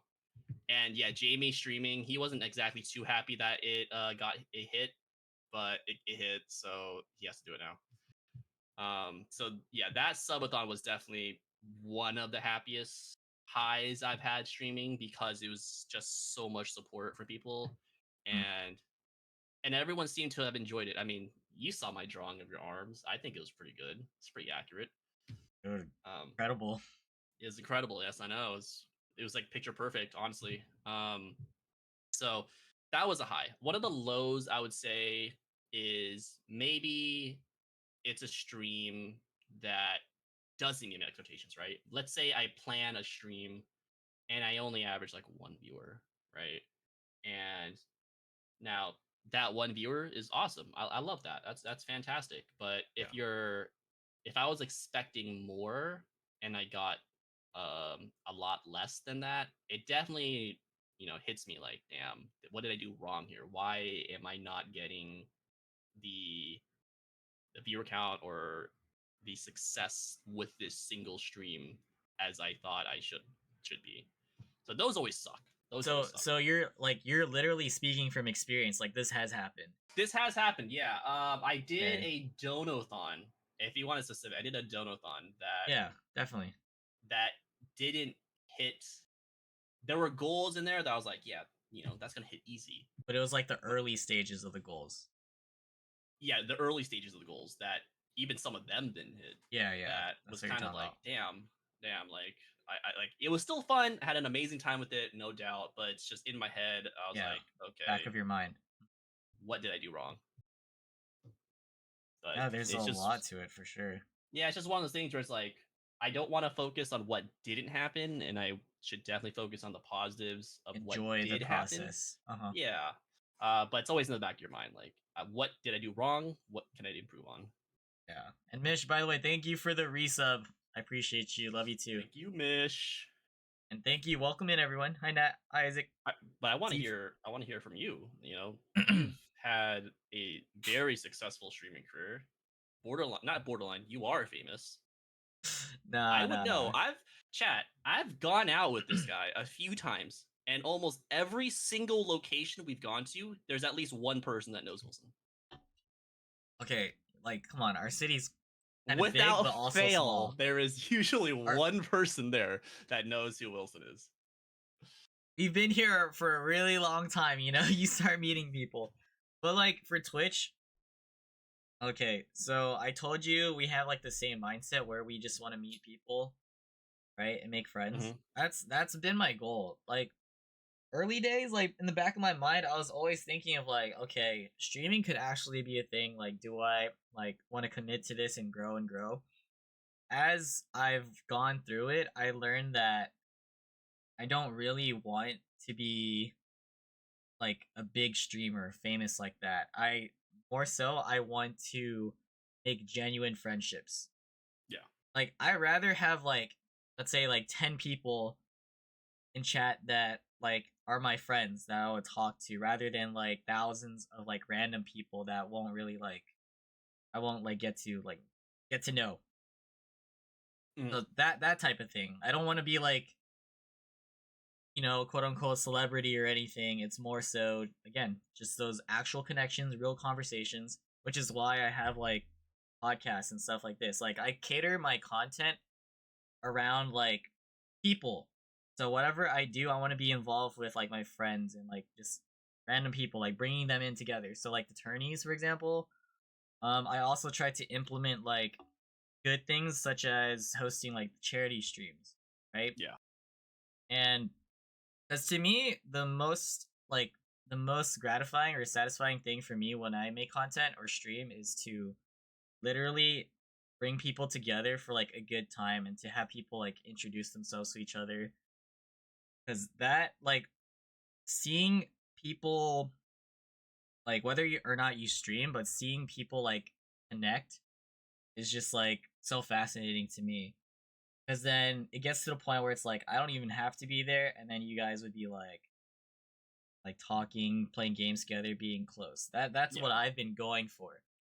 So even early on when I started doing that, because I've also had different phases, I've learned that that's what I get out of it. At first, it was experimenting like you, and then like of course I would track my growth and everything. I realized what works, but Yeah. what doesn't. I wasn't too bothered by it because I was still learning so much. I was like going through the phases. As of now, I feel like I'm very content because realistically, I could even say for you, like we could stream and there will be at least one person there. Like that's amazing. And Yeah. you It's a focus good on feeling. what you like, who's there, what you have, rather than what you don't have. But I've heard many things about metrics. I've I have thought about it just to know again what's working, what's not working. I've had many people talk to me about like my viewership and stuff, and honestly, the more and more that I kept hearing about it over time, the less I started to care about it. Yeah. So there's that, but it does take a lot out of you for sure, like streaming, and there could be like negative like thoughts. Like, you ever get anxious like to start streams? Um. Like, I don't know if it's a planned stream or like there's times where I know me or other people wouldn't stream for a while, and it's kind of hard to get back into it. But yeah, do you ever get anxious? I wouldn't say to stream. I do get anxious for other things, but not for streaming. For me, it's streaming. Like if anything helps me in some ways because yeah, when I stream and there's eyes on me, I can understand that that can get anxious and a bunch of other things. But for me, that sometimes helps. Oh, okay. Yeah, Yeah. for me, I think sometimes for some reason it's just hard to start. But then when I Mhm. start and I see everyone like start chatting as normal, it just becomes normal. Like Yeah. it's comfortable. So yeah. Um other things about streaming, what's like have you ever dealt with like negativity or like, toxicity trolls or maybe streamers that rubbed you the wrong way? There's only been one incident where there was a rumor about me that went around that was on the negative side. Okay. Don't know how it started. Don't know why it started. Um, but I so that was the only thing that was like negative that I had to deal with. That was taken care of. We got things sorted out. Made sure that that rumor was just that, it's just a rumor. There's no truth behind it. Okay. Um, so that was the first thing I think of is that. There's aside from that, I haven't had any bad experiences with streaming or other streamers. When was this and can you say what the rumor was? I guess so. There was a time when this is back then that some of you guys might know Susie QT, right? Yes. there was a rumor around that I didn't like her or something like that. Something along the lines, right? Something negative, me having negative feelings towards Susie. And at this time, I didn't even know who she was. The only ever type of idea I have of her was that she was this Viper lineup god, right? So I only had respect for that because everyone knows me as a lineup person, right? So Yeah. anyone that does lineups, I love that. So for some reason, there was a rumor going around that I did not like this person. Again, don't know why, but that was the thing. So I had to sit down with Susie. We straightened it out, and I consider her a friend to this day. I mean, there was what during one of your tourneys actually, I drafted her into my team. So Uh-huh. Yeah, um, yeah. yeah, that was the yeah. I don't know. I don't know how it started, but it did, and it was done. I know we don't have to get into the details of it, but like when you found out, did you find out through other people or was it from her? It was actually so. This is pretty funny. I don't remember whose Twitch chat I was in. Huh? I think it was Mika's. I don't call me that, but I think it was Okay. Mika's, and Susie was in that chat, like asking, like, why does he hate me, like in Twitch chat? And I was like, and I read Oh. that, I was like, is she talking about me? Like, I see Koi there. Is that me? So then I asked in Twitch chat, and that's how I found out about it in the first place. Wow. So it was that night where I was like, okay, let's straighten this out. So we got it straightened out pretty quickly. Okay, that's good then.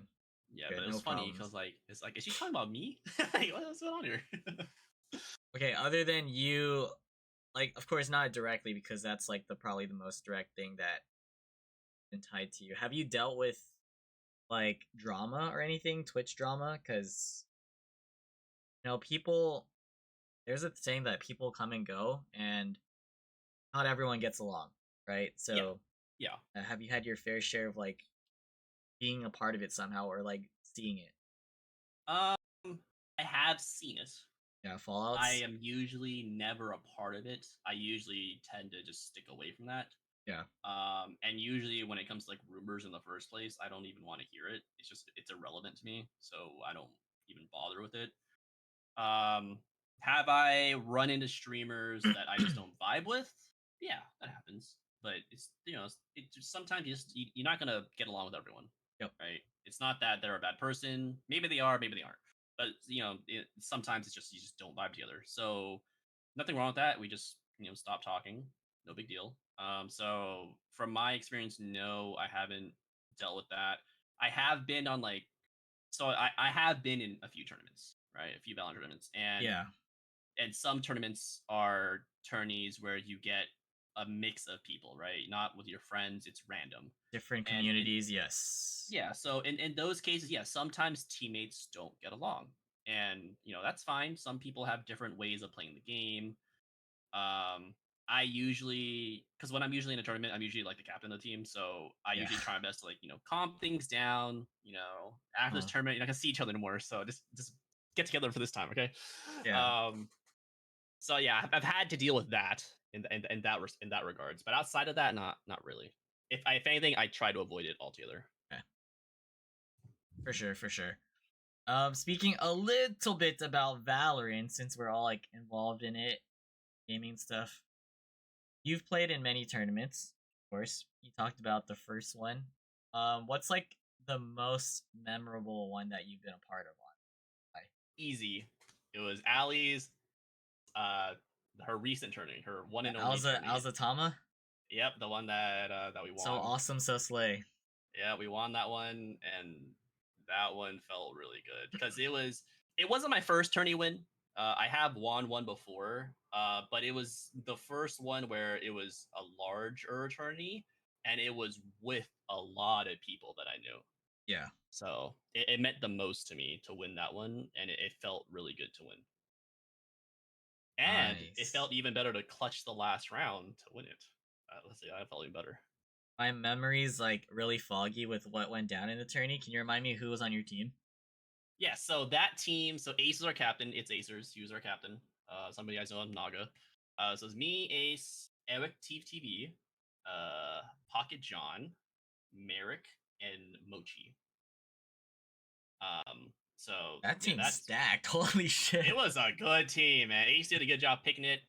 So definitely that tourney Uh-huh. was it felt so good. I do want to add a memorable second because I got to shit on Steve a little bit. Yeah. During your CGT Cali Boys tourney, had COVID. Steve was up 8-12, made a comeback, won 14-12, and I beat him. So that one also stands out. Now, one because I Damn. had COVID, so that one sucked, but also because he Go threw. Steve. Yeah. He lost. I'm never gonna let him forget that. And what's the best part was during that tourney, I allowed him to trade for one of my players. He traded for PJ and I got Booyah. And from that, I got free Boba. So not only did I beat him, I got free Boba from it. So There you go. yeah, there you go. That one's a memorable second. That one I always remember, and that's one I will always remind him of. And do you have like a tourney where it was like the most crushing defeat for you? The flip side? The first one I was ever in, the Halloween one, because I actually did think my team had a really good shot of winning. Yeah. Um, and that one sucked also because I got eliminated by Steve. Oh. That was the first time I ever played against him. Yeah. So yeah, he eliminated me. So that tourney sucks out, but I would say the most crushing one was CGT Wild Force. It was the animals one. Uh, I was Team Vervet Monkeys, and we got second.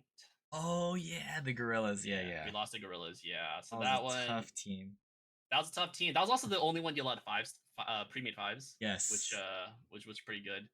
Yeah. So yeah, that one stung because I did think our roster was pretty good. Yeah.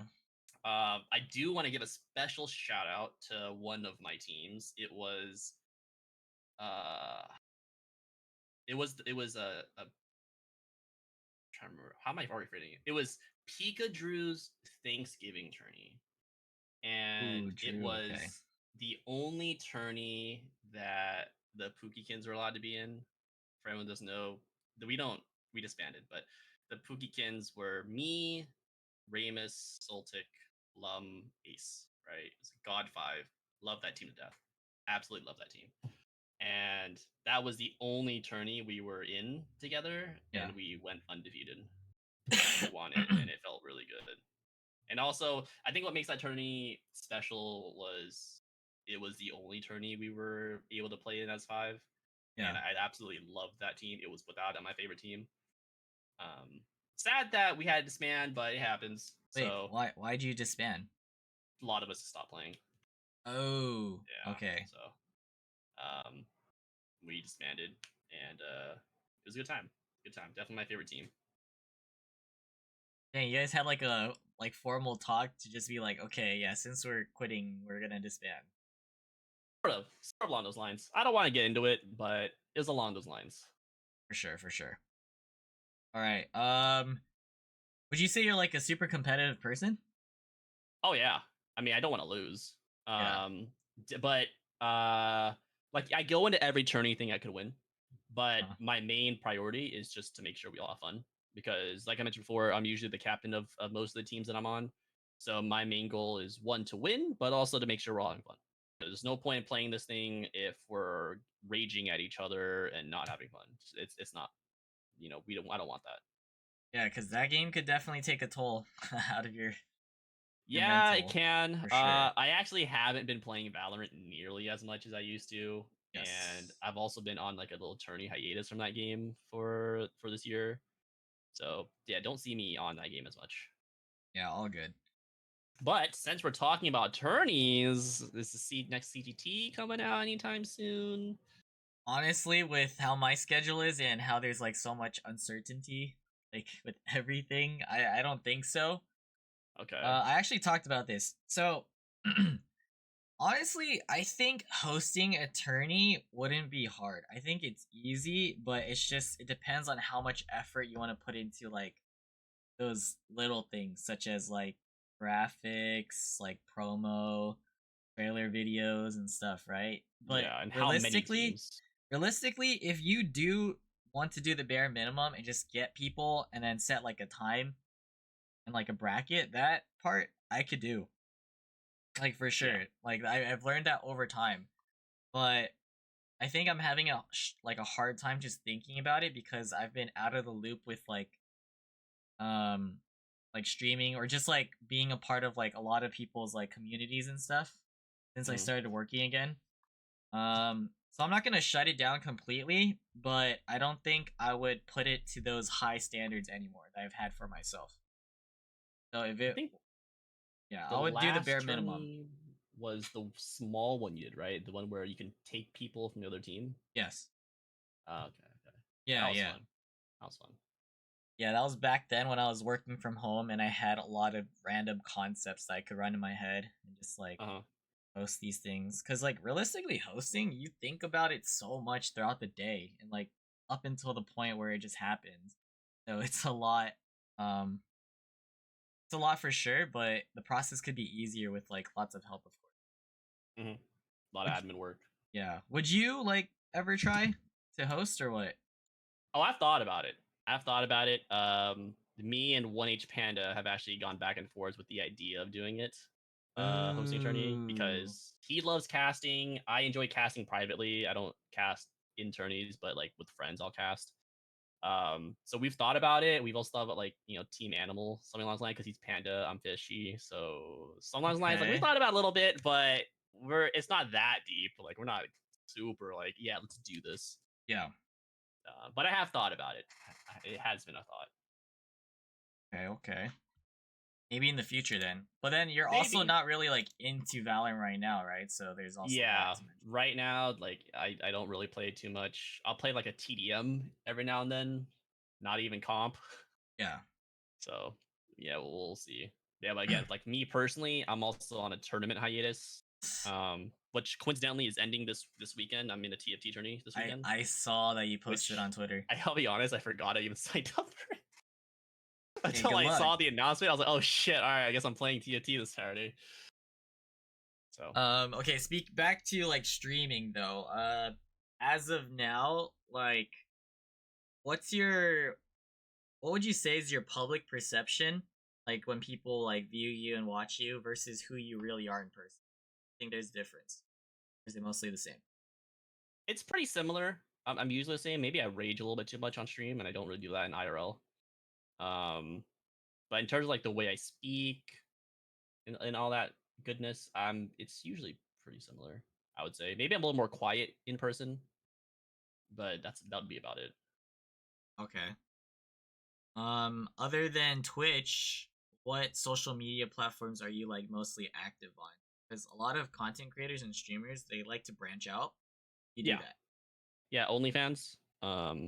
So check that out. Heard it here. OnlyFans slash Khoiboy. Um, I do also. So I'm most active on Twitter. I don't post anything on Twitter, but I scroll through Twitter a lot. Yeah. Uh, but I would say my YouTube channel because I remember I don't remember this, but I told you back then, Modern Warfare 2, way back then, seeing people make YouTube videos or of their montages. Yes. I have that ability to do that now, so I actually do post Valorant montages that I'm very proud of. So like you Um, edit and everything. I Take the don't time. edit. I actually have an editor. What? Yeah, I'm not Okay. talented enough to edit. So I do have an editor that edits all my YouTube videos. And he's incredible. He does an amazing job. So if you guys ever get a chance, check him out. Twitch, or it's YouTube slash Khoiboy, I think, something along those lines. You type that in, you'll see Huh. it. Um, Wait. and then TikTok, very little. I barely do TikTok nowadays. It's mainly just YouTube. Yeah. Why YouTube over TikTok? YouTube, I can post full videos. Um, and I can watch it on my computer versus TikTok. I personally just don't even go on TikTok. So I don't use TikTok ever. I use YouTube Shorts if I do want that type of video. Yeah. So it's just purely just because I just don't use it that often. Okay. So now moving forward, like to the future with your own streaming, like however your schedule is, what type of streamer do you want to be known as? A good one, preferably. A fun, entertaining one would probably be what I'm aiming for. Okay. Because back then and to this day, I still also, if you go on my stream right now, the first thing you'll see in my bio is Lineup Academy, right? I always want to teach the viewer something, regardless of what game it is. So whether that's lineups in Valorant or just general, how do you play Valorant? Because I played it enough. I played it at high elo, so I have an idea of how the game works enough at least. So I want to at least help the viewers improve their own gameplay. Mhm. And if that's lineups, cool. If it's just how to set up, is it how to aim? Is it how to play this and that? Cool. Right? I want to teach the viewers stuff. So I want them to come to my stream and be able to leave with some knowledge of whatever game I'm playing. Yeah. That's always been my goal. Susie's here. What's up, Susie? Hi, Hope Sussy. you've been well. Thanks for being here, guys. Sorry, I'm losing my voice a little. All right, we're gonna switch it over because there's so many things to honestly talk about. But let's hear your mindset about friendships. What Friendships. do Okay. you value in a friendship, and what would you say it takes to be close to you? Um, shit, I don't even know. Any of my friends out there want to answer that? I'd say, I mean, first off, be nice. Don't be an asshole. All right, that's one way to lose me. Yeah. Um, I'd say just being genuine. I don't want to hang out with fake people. Right? If you're Okay. genuine about who you are as a person, then I vibe with that. Um, there's people, especially meeting people through Twitch, right? Some people have Twitch personality versus what they have IRL. So Okay. I want to be able to hang out with you comfortably and just allow you to be you and pray that your natural state isn't crazy. Because some crazy is good sometimes, but sometimes I like peace and quiet. Yeah. Yeah. Okay. Do you have like any icks when it comes to friendships? So the flip side of it. When they when they start spamming you to like talk or like hang out, um, or gaslighting you, I feel like that's like a no for me. You gaslight me or like ask me for things and I say no and you keep pressing on about it. Oh. I say one of my biggest peeves is like I want to do this or let's do that, whatever it is, right? And you just keep asking over and over. It makes me want to do it even less. Like shit, this is not the way to ask me. You know what I mean? Okay. Like, like let's say like my friends want to play like go bowling for example, right? Uh, And I love bowling, all right. But if you're gonna keep asking me over and over and over, like not on like different days or anything like that. It's like yeah. this. It's about the same date. Like let's say you want to bowl this Friday, and it just keeps spamming me Friday, Friday, Friday, and I keep saying I can't. Like that just makes me just not want to bowl with you ever. So Okay, there you go. A pet yeah. peeve. So if you guys want to hit me up, do it once. Yeah. Do it once. Or actually, one of the best for like actually, I just thought of this. For me, one sign of genuine friendship for me are people that are willing to drive to me, right? So I usually drive to people, and I would think this stems from when I moved from my old house to where I live now. It's about 20 minutes away. Yeah. A lot of my friends that were back over in that area like Sierra area, they didn't want to drive to me because I guess it was too far, but they wanted me to drive to them. Uh-huh. So for me, one sign of good friendship for me is when they take the time to drive to me. Yeah, go out of the way to get to you. Yeah, yeah, that means a lot more to me than most people think. I see. Yeah, so that's why. Hi, I know you're in the chat. Come swoop your boy. All right, Would you he has say done that. would you He has say done you're that. like a low maintenance type of friend? Like I hope so.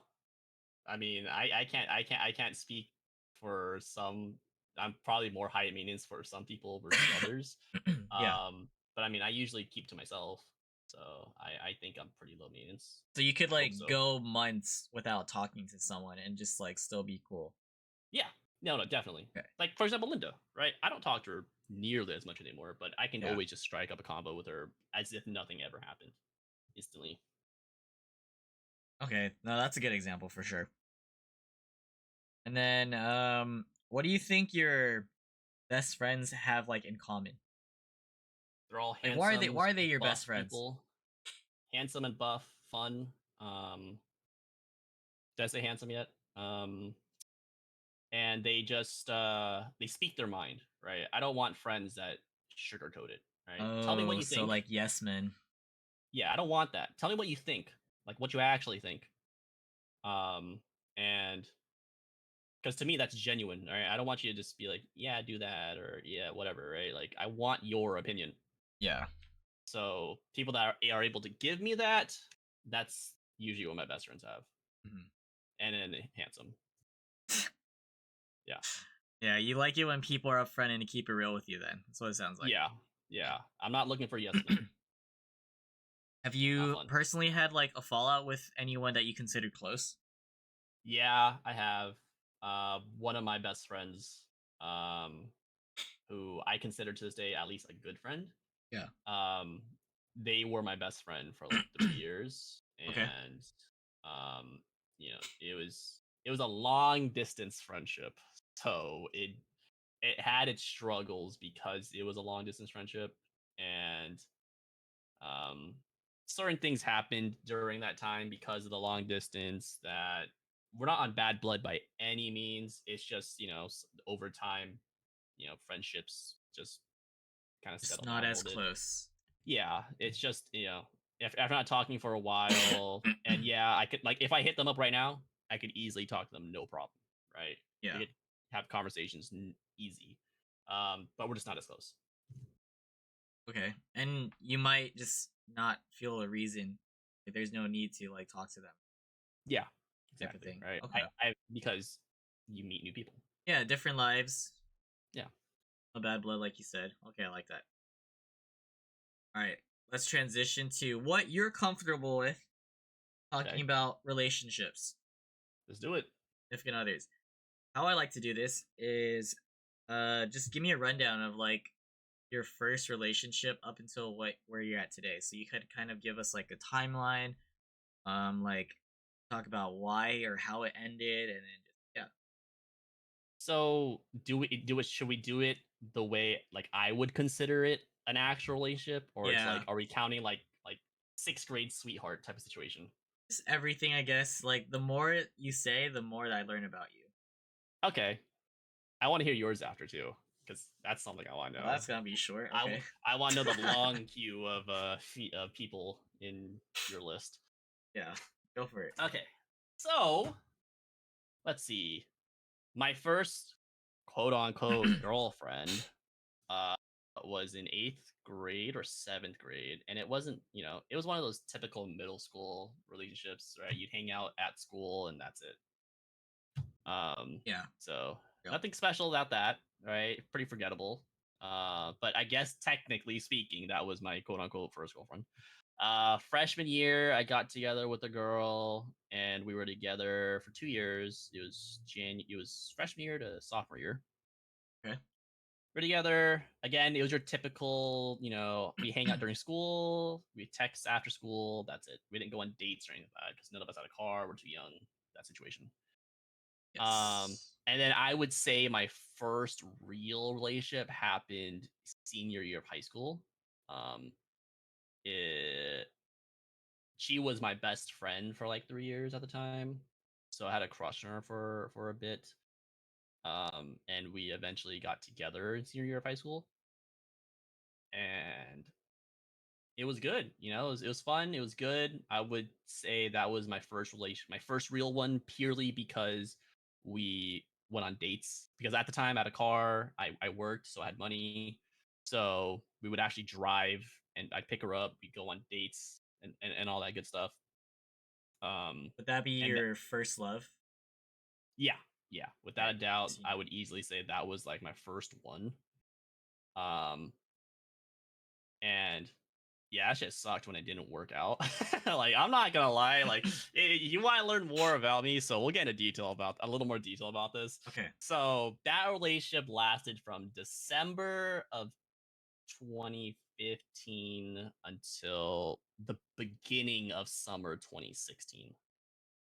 So it wasn't that long of a relationship, but it's one of those situations where you like someone for a while, you finally get it, Yeah, and and that it's was your best friend, right? yeah, and it was incredible, right? It was everything you could have asked for and more, and then it just went away like that, right? So pretty devastating to me. Definitely scars were created from it. And again, I know that it's I've told people this sometimes. They're like, it's only like 5-6 months, right? Like, how could it be a big deal? Like, damn, dude, that shit hit. Yeah. Wait, but why did it specifically like not work out? So at the time, so we had just graduated high school, Yeah. and at the time, uh, I was a person that generally like enjoyed texting people, like ask about the day, like texting all the time, right? She liked more of her individual freedom, and there was a very specific instant that I guess I could mention. It was like a high school graduation, right? It wasn't my school; it was a different school in Milpitas. Um, and she went to that graduation, but she hadn't texted me all day, and I was getting worried that like something happened to her. So I was like getting concerned, and then she eventually texted me at like 2 a.m. And I was like, okay, what the fuck? Like, where you been? Like, I was worried sick, and we just had an argument over that, and then we ended over that, right? And it was hard for me because one, I only did that because I was genuinely concerned, and also two, it's like I wasn't expecting something like that to end it, because I thought things were a lot better, but I guess not because something this small was able to break our relationship. So the bond wasn't as strong, at least on her end, than it was for mine because Yeah. she's the one that broke up, not me. So yeah, it sucked. It was not a good feeling, and I would say it took me a few years to get over it. Um, so for anyone out there that gets out of a relationship, just know it gets better. And Time also, heals. yeah, time heals, and also just keep yourself busy because if you're busy, you won't think about it as much. So I worked a bunch during that time period. Um, so Dang, yeah, yeah. I could that I could relationship, imagine how that would hurt because it was your best friend at the time the best around the time, and then it was sudden. I think the too. suddenness also has an Yeah. impact to it. So after that, lost my best friend, lost my girlfriend, so it was kind of rough. But then, um, time heals. Eventually met someone else that I was interested in, but we didn't like date or anything. We just hung out and had we're cool, Yeah. but nothing came out of it until I met my ex. Um, Coincidentally on Tinder. It was on Tinder. Tinder Um, success story. Tinder success. Oh, I mean, it was a success though. Okay, but like it actually works. Met her on Tinder in 2019, and fun fact, I the day of our first date, the very first time I ever met her, leading up to that, I actually got a grade 3 ankle sprain on my left ankle really bad. So I was in a walking boot and like crutches for like a whole month. Basketball And or what? skateboarding, Oh, skateboarding, yeah. I don't skateboard nearly as much anymore, but I used to skate a lot, like stairs and all that gaps. Um, so I was in a walking boot for about a month, and our very first date was the first day I could walk on my leg. That's how I okay. remember it. It kind of hurt, but I still did anyways. I didn't want her to see me in a boot, Yeah. right? Yeah. So I was in that relationship for 2.5, I think 3 years. I honestly I forgot the number. I think it was 3 years. Um, Oh, and she went to nursing school, and that it was fun. I had a good time, but towards the end, it was a long distance relationship also, and long distance is not easy. So that definitely took a toll on our relationship, wait, it and was just long distance, but you met on Tinder? so yeah, so she is from here, Oh, right, from okay, where we okay. are, but Yeah, then yeah. she went to school Got it. somewhere else, so in SoCal. So it was long distance for about 3 quarters of the relationship. Yeah.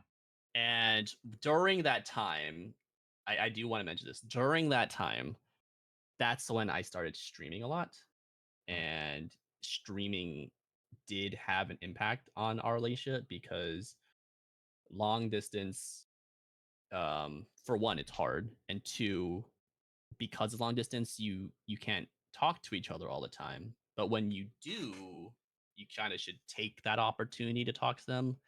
But what I did, and I take fault for this. What I did was, in a sense, I did choose streaming over my relationship at the time because there were so many arguments happening with me and my ex that instead of you know having to deal with another argument, I chose to stream because streaming to me was like an escape, right? I was able to talk to other people and not have to deal with that. Um, so it's streaming at that time did kind of put a strain on my relationship because she viewed it as me choosing streaming over her. Yeah. And in retrospect, I kind of did because it helped clear my mind a bit. I didn't have to deal with the constant arguments.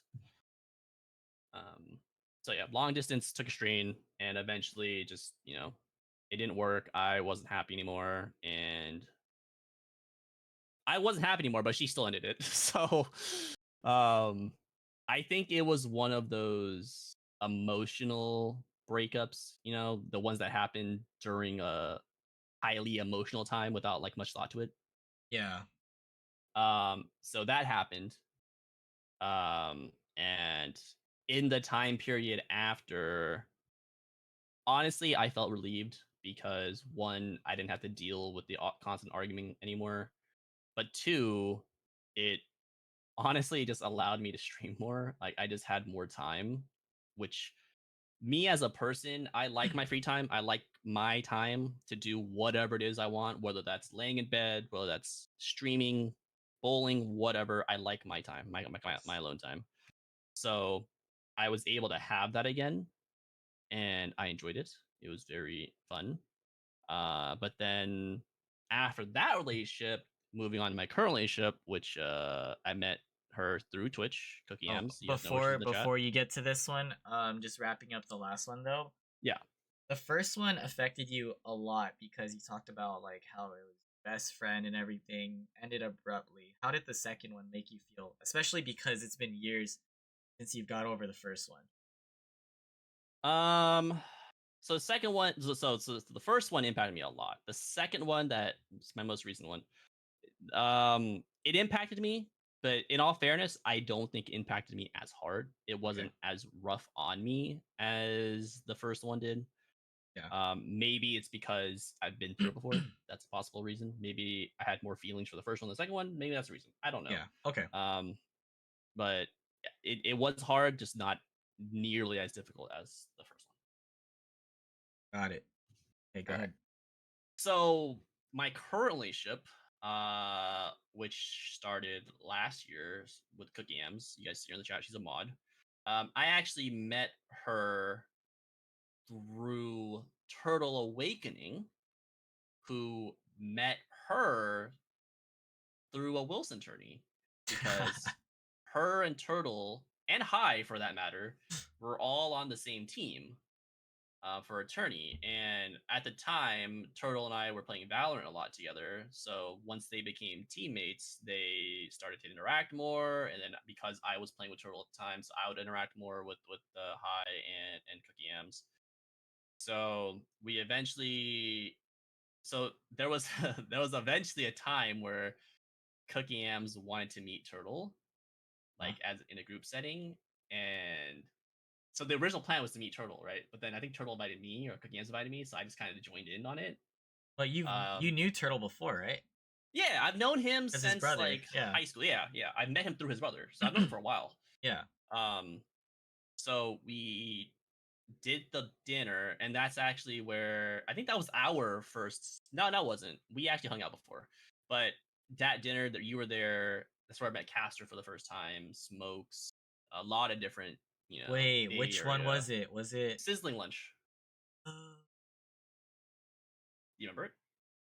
I do. Yeah, Okay. so it's like there was Yeah. like 10 of us, I think. Yeah, yeah, yeah. Yeah, so yeah, we did that, and from then on, we kind of just started to hang out more. We played um, Valorant together, and we just grew closer through Valorant and streaming in general. And then eventually we got together, and Wait, wait, we wait, were wait. Before getting to that part that you got together, when did you realize that you were interested, or did she have like was she interested first? uh, so we have different stories here. So Well, because you're she was telling your speaking, side. yeah, I'm gonna tell the right side. Okay. She flirted with me first. So Oh, she always says that she didn't. She did. I have people to back me up on that.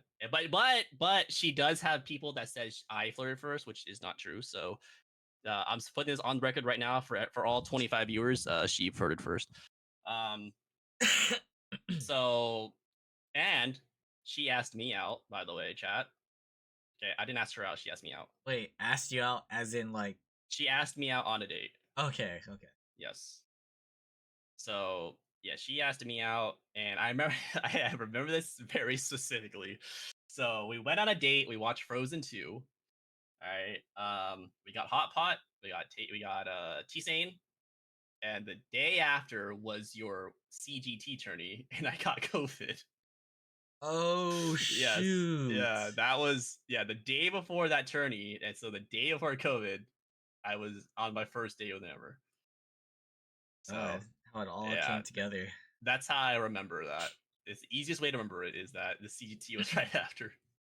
So, when she was flirting with you at first, you were just Yeah, like it just piqued your interest from there. yeah, Okay. yeah. I was like, oh, she's cool. Streamer, cool. See where this goes. Yeah, but she Okay. flirted first. Let's not forget that. That's a very key aspect to the story here. Then you got together. Yeah, we got together. And we've been together for over 11 months. About a year next month. Yeah.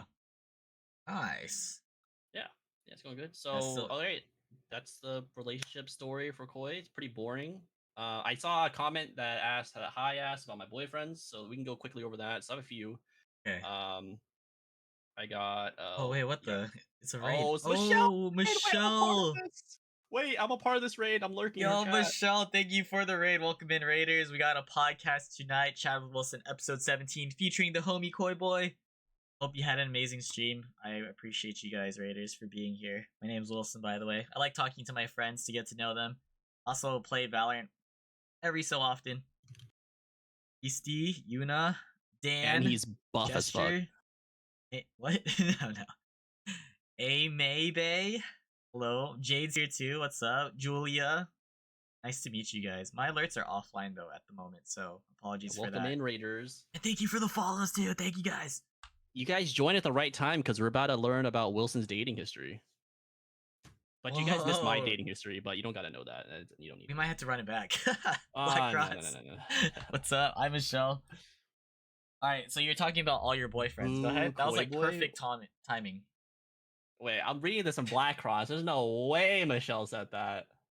Ain't no way. You know Who? Michelle's actually out to get me. Michelle's goaded. She's out to get me because there was. So she was doing like a 1v4 clutch on Split. All right, she's streaming this, and then Yeah. I played a sound alert. Uh-oh. And then she just started laughing, and then she died. So she's been threatening to, next time I play Valorant, she would spam sound alerts. So that's also a reason why I don't play Valorant anymore. Can't give her the opportunity. I see. BB is low key toxic. She's not low key. She's high key. Okay. Okay. Boyfriends. So Yeah. got a few. Okay. Got high. Who was the I first love one? high. Who was the first one? The first one probably Yeah. be Jamie. Jamie. All right, you got Probably the Jamie, honor of Invisible being the Kid. first boyfriend. Yeah, and then Ace. Ace is up there. Then High. I consider High one. Yeah, I see those are the main ones right now. Wait, Turtle didn't make the list? I don't consider him. He's my bowling buddy now. He's in the bowling realm now. Yeah, he's not in that. Yeah, he's been moved to a different category. Poor Turtle. Wait, why is your chat saying I'm troll? Huh? Julia? Excuse me? Beastie, thank you for the follow, by the way. What's up, Nikki? Yeah, Chloe was just talking about his boyfriends. Yeah, the fun stuff. All right. Wilson. So that was the list, right? That was the list, yeah. So up until Amber. So Okay. Before I go, I do have a follow up though. of course. Because I want to know like your mindset about this. All right. I don't want to get too much into detail about your current relationship, but I do want to know like your thought process of like since you've been in a few relationships, what have you learned like about yourself or like what works and what doesn't work for you in a relationship? So what works for me is, well, first off, before I even answer that, the two things that I value the most in a relationship is trust and communication. Yeah. Right. So those are the absolute two most important things. I feel like every relationship needs them. Um, but anyways, side note. So back to what you're saying, things that I work for me. I like my space. So I don't like to, be trapped, or I call it FaceTime jail because I don't want to be stuck on FaceTime with them all the time. Okay. Um, I don't want to feel like I'm talking to you 24/7, because if that happens, there's nothing to talk about when you actually see each other. So I like my space. I like to do my thing. Whether that's working, whether that's, playing games, streaming, whatever. I like my space. So I when I have a partner, I like them to understand that and give me the space that Mm. I require and need. Because if I'm talking to them all the time, I'm gonna get annoyed of them. And that just goes for, I feel like, everyone. It's like if you talk to the same person over and over, right, you're gonna get bored of them. And I don't want that. So that's the main thing, is that for me. And then communication. You guys need to have good communication. You need to have trust. Yeah. Those are the big ones for me, from what I've learned. What would you say are like your love languages? I know I just took a test about this. Mm. I forgot the term for it, but it's like quality time. I think that's Yeah. one, right? Yeah, I like quality That'd be time. your highest. I would say it's my highest, and that kind of goes with the whole talk situation. Is like, it's hard for me to have quality time with you if I've talked to you all day. So like, what is there to talk about? Yeah. So yeah, I do enjoy quality time. I'm not a gift person. I don't really care about that stuff. Gifts are nice, but it's superficial. I Okay, don't care so about that that would stuff. be like at the end. Physical touch, so whatever. I'm not, yeah, it's cool. And there's words of affirmation, and then Words of affirmation. I feel like that's a pretty big one for me. It's yeah, like, acts of service. like tell me you're proud of me goes a long way, or like along those lines, especially when it comes to something that I try really hard in. That always helps. Yeah. Okay. All right, and specifically with Amber though, what do you like about Amber in this relationship? Because you were friends first, right? Yes. So as now you're in a relationship, what do you like? Can we talk about what I don't like? No, I'm just kidding. That's We crazy. don't gotta go there. We don't gotta go there. What I like.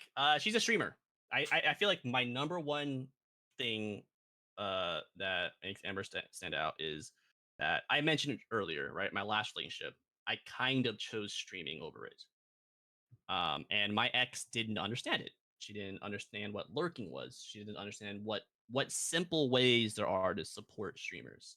Yeah. And since Amber is a streamer herself, She knows the understands that. background. Mm-hmm. She knows the background. She knows, like small things like lurking is super beneficial. Or she understands that streaming, you're busy, so you can't really be there all the time. She gets all of that, and that was a really big drawing point for me. It's also, she's a very caring person. She is a bit shelled, in my opinion, as in sometimes when, yeah, I might get in trouble for this, but sometimes when she tries to get to know people, she might be a little bit too forward, and sometimes that's good, but some people might take that the wrong way. Okay. That had literally no relevance to what I was talking about, but I said that anyways. Yeah.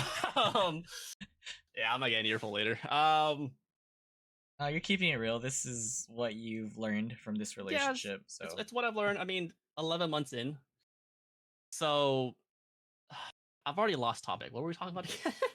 what you like about Amber? Okay. she's a foodie. She does. I do enjoy that she's willing to try different foods. Uh-huh.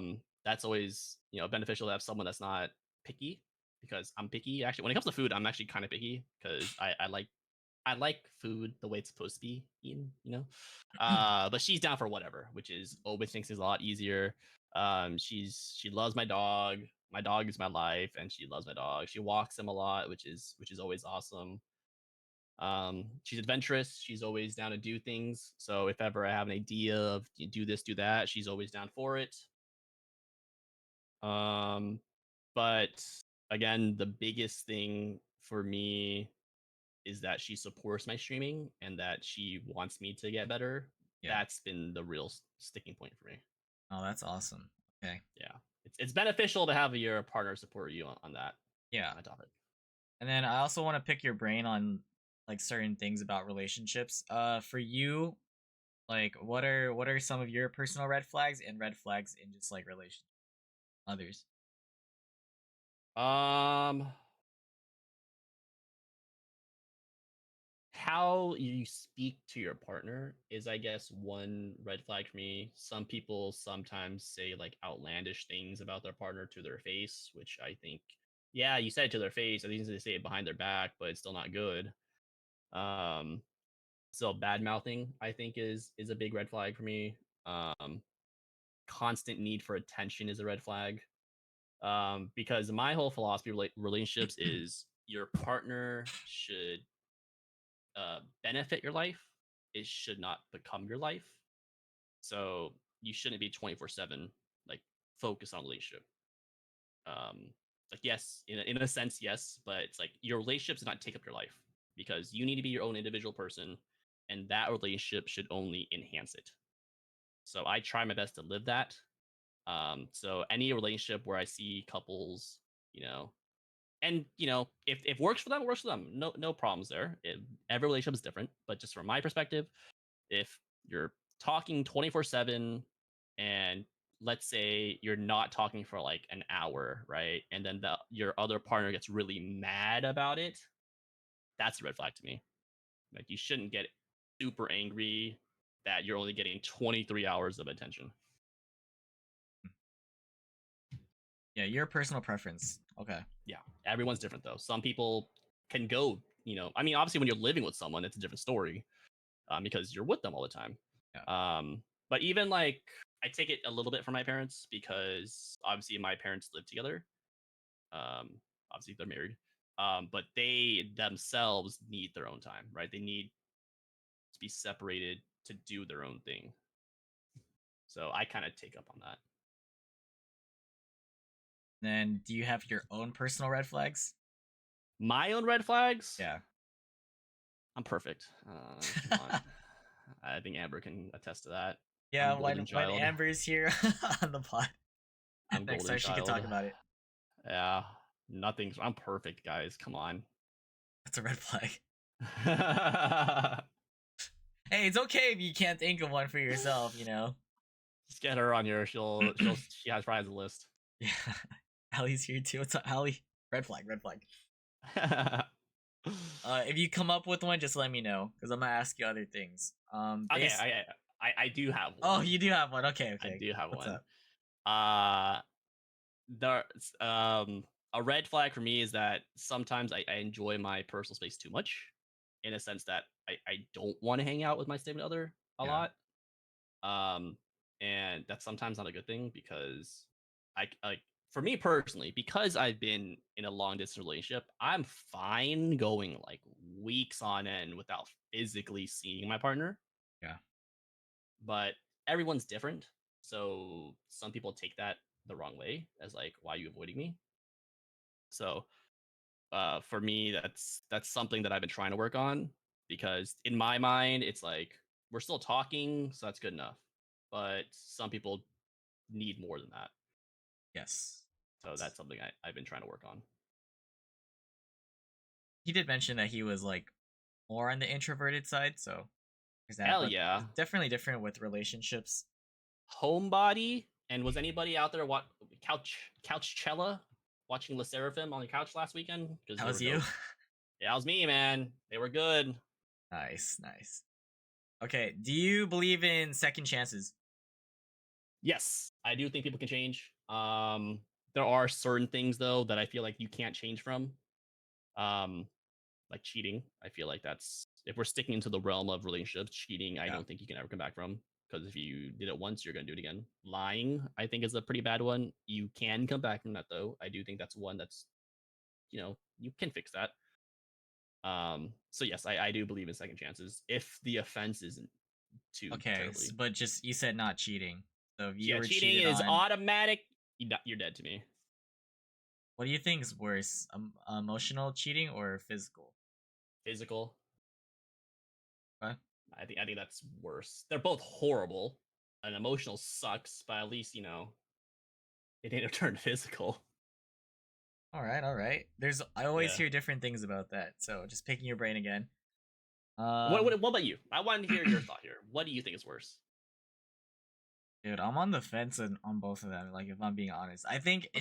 it's because it falls in the realm of cheating. It's just so bad in its own way. I feel like just emotional, just it hits different. I know that, but of course, Yes. none of them are gonna be good. Yeah. Um, you believe in the right person, wrong time. Wrong Yes, time. I do. I do. I do think that some relationships are meant to happen later, and if it did happen later, the outcome usually would probably be better. Um, so sometimes people get together too soon. Sometimes people get together too late. Yeah. So yeah, I do think there is a right time, right place, and it does happen where you get together too early. Okay. Okay, I need to run to the bathroom real quick. Oh yeah. Go go go. So when I Go for come it. back, so start thinking about your story about your timeline of Yeah. relationships because I Yeah. want to I hear it. got I got a story. All right, guys. We're gonna use the Okay. bathroom. I'm gonna go too real quick. Yeah, I'll be right back. We'll be back, right? Just enjoy this lovely BRB screen as I go save the world. All right, you guys know what to do, mods. Exclamation BRB. We're back, ladies and gentlemen. Thank you for tuning in, by the way. If you guys have been here the whole time, appreciate y'all, even the lurkers.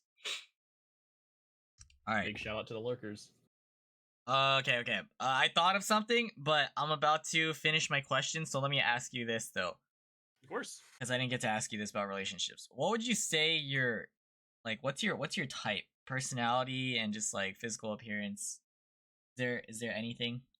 I've noticed I gravitate towards short Vietnamese Asian girls. Okay. Yeah, pretty specific, but Yeah, that yeah. Vietnamese Asian girls are usually where I gravitate towards. I just wanted to know. Yeah. So, but also I have a preference for swole people like Wilson. Thanks. Are DMs Thanks. open or? Oh yeah, they're always open. I Ah, DM'd okay, you, okay, yeah. okay. Yeah.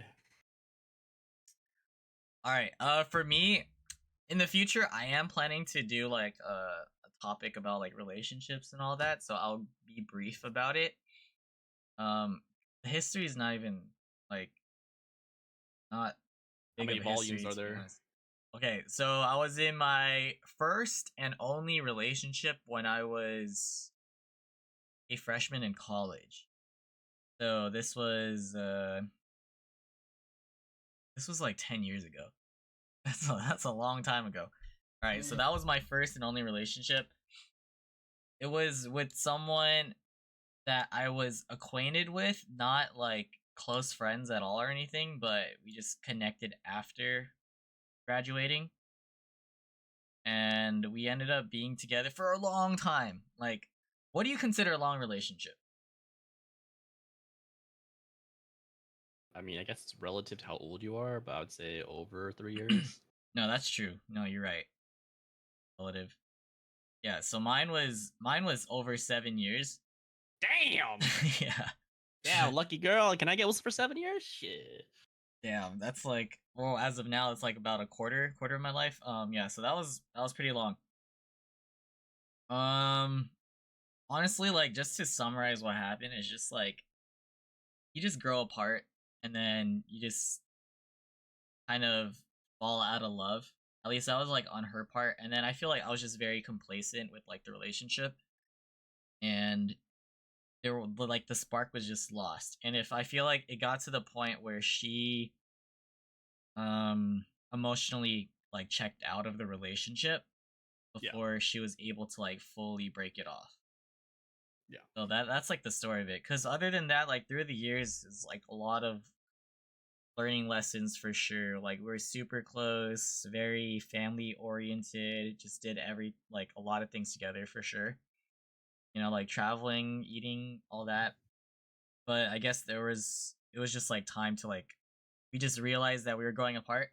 I didn't see it then, but when I look back at it now, I've seen like so much growth and I see where I could have improved. But honestly, yeah, it just didn't work out and it definitely hurt for sure cuz you talked about your the first love and that hurt like a lot and when I said time heals, it really does. I definitely did a lot of self like reflecting and I tried to just better myself physically, mentally, just kept myself busy. Even got into streaming after that too. So that whole like story that I'll talk about in the future, I'll just like think about the details along the way. But that's like a gist. Is there anything specific you would like ask? I want to know what would you say was your biggest takeaway from it? Biggest takeaway? Um, it's actually similar to what you said because when you said that, it really resonated. How you need to be able to work on yourself as you're in a relationship. So, Mm-hmm. to me, in my eyes, there's either two or three relationships. What I mean by that is when you get into a relationship, you work on it together, but you have to have your own lives. You have Yeah. to take care of yourself and just prioritize yourself realistically. Because if you're not fully stable and set on like being comfortable being alone and just to be able to appreciate the things that you specifically appreciate, then you're gonna have like conflicts within that relationship. Like that relationship, the turmoil from that will affect you. Yeah. Yeah, so that's like my biggest takeaway and um I feel like because I was so young and we were like together literally through my entire adulthood up until the point we broke up, I didn't get to, I guess, fully develop and just do a lot of things that I wanted to personally do.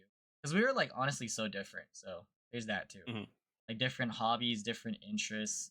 Like we mixed well, like as a couple, but then it's just like this whole world of like streaming and doing all these other things wouldn't be possible. Yeah. Yeah. So that's like a gist of it. Okay. Well, I think we're all looking forward to the detailed, more detailed version. Yeah, let me And just think about the all right. significance of each part. Um. So you ended or the relationship ended. Okay. And Yes. it's been how long since it ended from today? It's been it was like May of 2021. Okay, so it's been about 3 years. Yeah, it was like So in that time span, right? Has there been anyone that's piqued your interest or that, and also like what are you looking for, right? What are you looking for in a companion partner? honestly, I feel like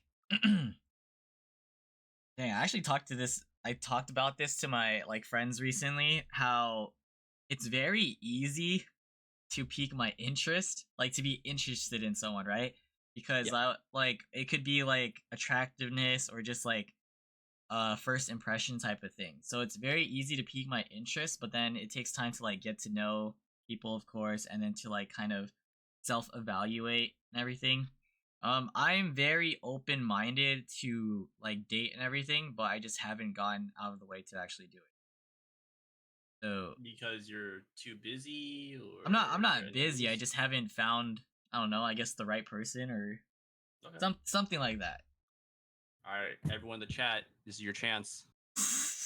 Yeah. I'm getting you all the inside scoop on what you got to do. Dating the boys, all for the boys. Like again, like I definitely feel like people are attractive and just like are cool, but I haven't gone out of the way to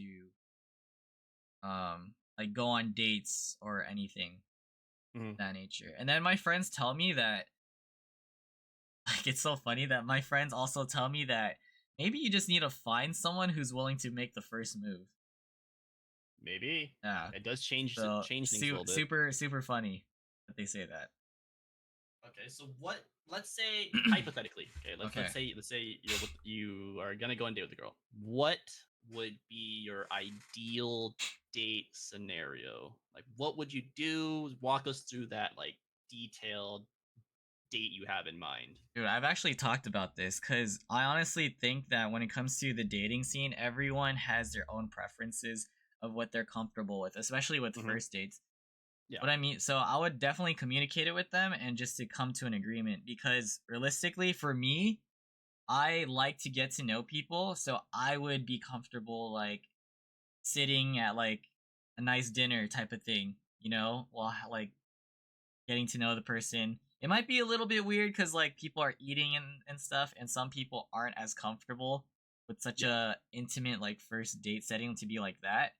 So again, I would communicate it with the person just to see what works because I'm very open minded. Maybe except for of course like movies because you don't get to really talk to the person at first unless they're cool with it. Like yeah, there's that.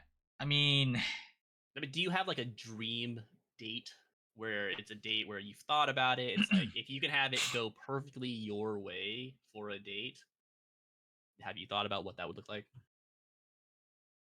um, I feel like I've done so much that I don't know what like really piques my interest because I feel like things have become routine.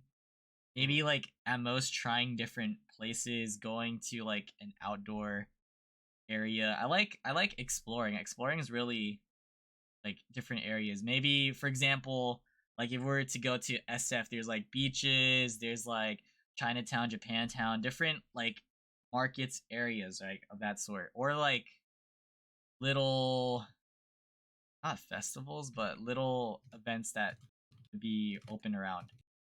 There's also one coming up though. So if you guys need like date ideas, there's that there's something coming up in a few weeks at Great Mall with lots of beautiful lights. Uh, light type of festivals. Yeah. Also, So, another date idea: Cirque du Soleil is in town. If anyone's interested, shit, that must be expensive though, huh? it's a 60 a person. Oh. 60 per person for the show. Oh, okay. I thought it would be more actually. I think it starts this weekend up until May. They have shows from now until May. Yes. Right, so me, open-minded dude, but then it really depends on the person because like I'd be willing to like chip in ideas and just to like research and figure out what to do. But then I feel like I need direction at the same time, someone to lead a bit. Yeah. Okay. Okay, that's good Yeah. information. So, any girls that want to make a first move, he's open to it. Or males, we don't judge here. So There he goes. Guys are easy to talk to, yo. So easy. I agree. So, do you want to continue with the relationship talk? Is there anything else you want to add to this? Like for me to ask you? Yeah. Oh or yeah. Topics about relationships. Yeah. For you, this is kind of like a funny question, but this is, just me being real. How do you normally show when you're interested in someone? I tend to talk to them more, and I generally give more of my time towards them. That's usually a pretty good indicator for me. Is that I'm willing to spend one-on-one time with you. Okay. So when you do like someone, do you ever feel the urge to like show that you actually like them? Like maybe make flirty remarks or I don't know. I mean, just me naturally as the way I talk, I will sometimes just throw in random like flirty jokes in general. Yeah. right? So that's not the best indicator for me. For me, like, well, at least Amber, for example, there was a time where I drove up to her for like just a random lunch, or it was a dinner actually. It was a random dinner, and it was a decent drive, and we were only it was only a hangout. It wasn't even a date, but we were only there for like an hour, and I just drove home. Right, so I was willing to put in that time Yeah. to commute, do that with you, and commute back. So yeah, me being able to do that, go out of my way to spend one-on-one time with you is my way of showing that I care. For sure. No, that's awesome. And have a good night, RJ. Thanks for being here, buddy. Bye, RJ. Honestly, I don't know. When Hi's asking how do I show that I'm interested in someone, I Yeah, I guess want to know. I just it has to happen, man, because I feel like realistically just thinking about it, like maybe I would try to like talk to them. I think I would like try to like message them and stuff, but then I Are don't you know trying if to I would duo do it. queue in Valorant? No, I wouldn't. I wouldn't. I don't know. I think it's similar to you. Maybe try to spend time with them. Yeah. Yeah, because Well, I'm not like flirtatious or anything when it comes to meeting strangers and stuff. I'm more of that like once it's like a secure relationship. yeah. Yeah. Well, when you mean like hang out, do you mean hang out in a group setting or hang out like one-on-one? Probably one on one because I like definitely getting to know people. Yeah. Like this. We're on a date right now. Think Yeah, about yeah, exactly, exactly. it. It's actually a way to go on one dates having a podcast. Mhm. Think it would be easier if they came out to you first. I mean, yeah, just to show that they're interested, but then It maybe leaves the just uncertainty of if they're interested in you or if they're just friendly. yeah. Yeah, that helps.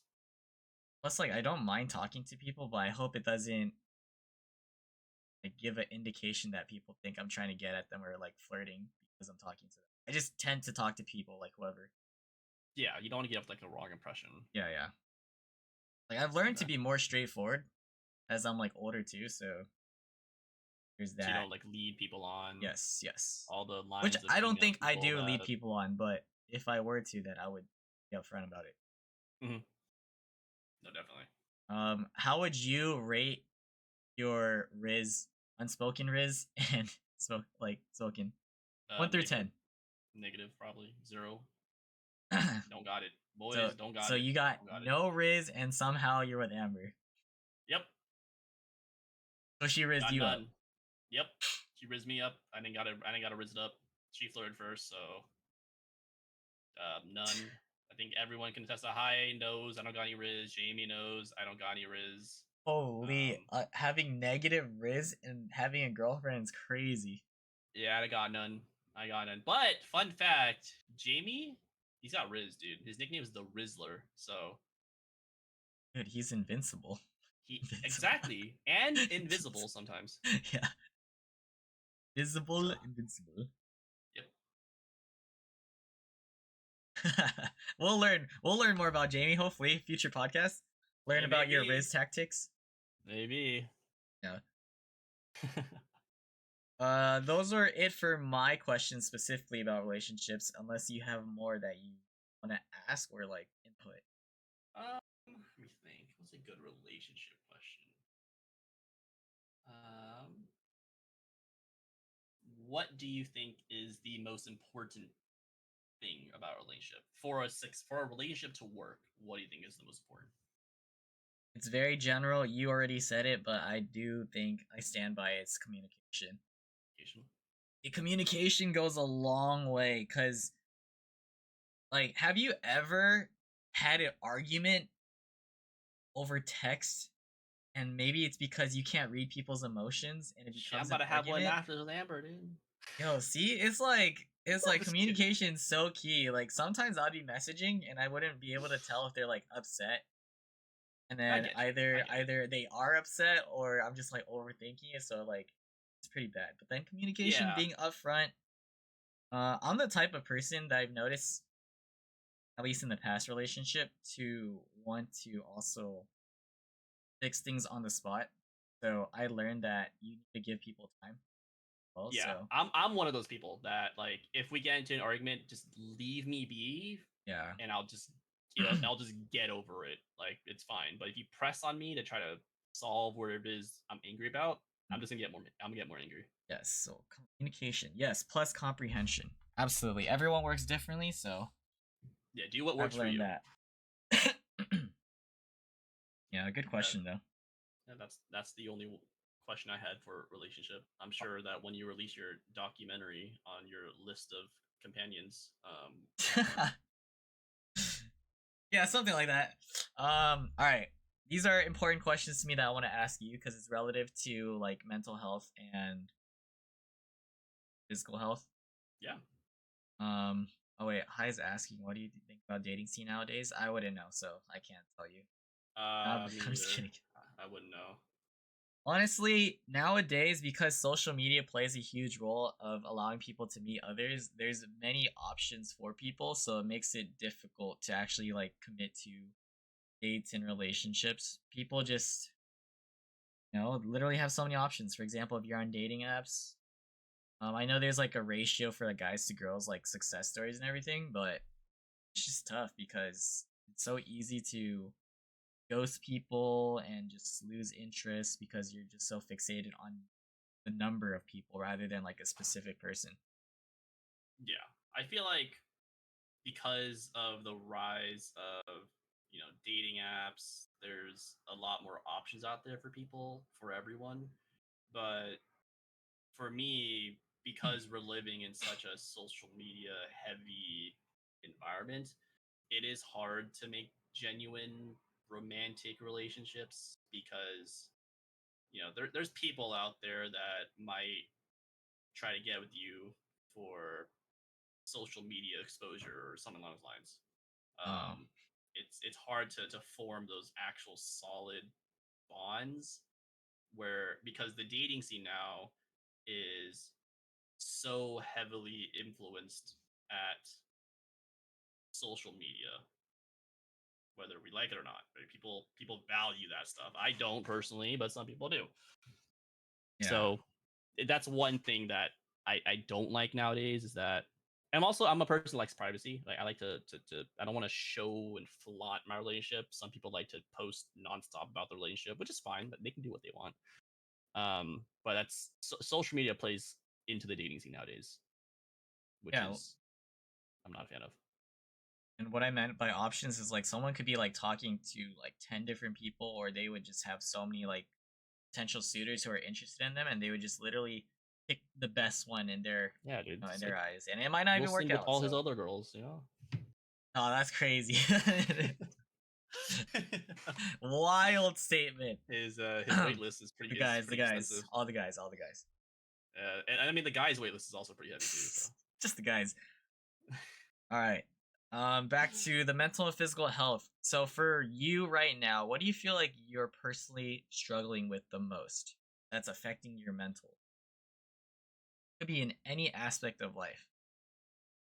uh, I mean I would say I'm pretty stressed. Specific right now, it's pretty specific to right now because my work has been very stressful for the past like month, and it's gonna stay this way for probably another month. It's a busy time right now, Yeah. so I'm usually pretty stressed out about it. Um, so that's not helpful. Um, Yeah. Other things, I would say, as stupid as it sounds, bowling a little bit because I always want to succeed Be and do better. better. But because I've changed my form and my shot, that the past 2 weeks I've been bowling very subpar because I'm still trying to get used to it. Yeah. And that is like I know mentally that I'm gonna suck, right? It's a process. It takes time to get used to it and get better. But it's also like I see the scores and I see I'm bowling and I'm thinking like this still sucks. So that's been weighing on me a little bit. But again, I That's still know something. like yeah, I know it's gonna get better, but it's something I still don't I'd rather not have to deal with. Yeah. I'd say those are the two main things right now. What about Okay. you? And What about you? I think for me, it's just like I personally deal with thinking about like the uncertainty a lot. I Mhm. think what affects me the most is always thinking about the future. I try to live in the present for sure, like 100% of the time, but it's just like I don't know what's going to happen to me like when I'm trying to look for a new job. I try not to like compare myself to others, but sometimes it just happens. Or out Naturally. living their lives, right? They have things that I might not. I'm not too affected by that, but I'm very concerned about like what I want to do. I don't know what my passions are specifically. Like even today. Like for example, um I do know that I really like talking to people and having like the podcast, but I feel like I'm not taking it to the next level because I don't know how to take it to the next level direction take it, especially with like a specific niche. Like I talked about this the other day. When I have these podcasts, for example, I'm getting to know you, so I'm happy. I'm happy that my friends are getting to know you, Mhm. right? But how do I make this bigger? Like, what would pique the interest of like a general audience that doesn't know who we are? Like, what's significant about this? Maybe it could be the specific topics we go over. There's that. But then I just haven't had that like set direction. Yet. Yeah, Yes. yeah. Then I can't really fully commit to this because I have so many things going on in life as well, but I'm also trying. I'm still like hopeful and optimistic. Mhm. Which sometimes is all you need. Yeah. So Okay. that's That's fair. some personal struggles right now. Financial stability is always going to be one because I'm just trying to like Yeah, it's stay afloat. always a So, big one. yeah, Yeah, for the financial family. financial stress is real. Yeah. So how do you cope with your frustrations, like your stresses? I know you said there's streaming and stuff. Yeah, streaming, Bowling. bowling also. Uh That's a huh. good stress reliever. Used to be skateboarding, but I don't skate as much anymore. Cooking also is a good stress reliever for me. Because I do love to cook. Don't cook as often as I would like, but I do cook when I can. Um, I would say those are the biggest ways for me to release stress. I would say at the moment, like if you ask right now, it would be like if I'm super stressed about whatever, I just go bowling. That would solve me for at least temporarily. Yeah. How do you help other people when you feel like they're going through something?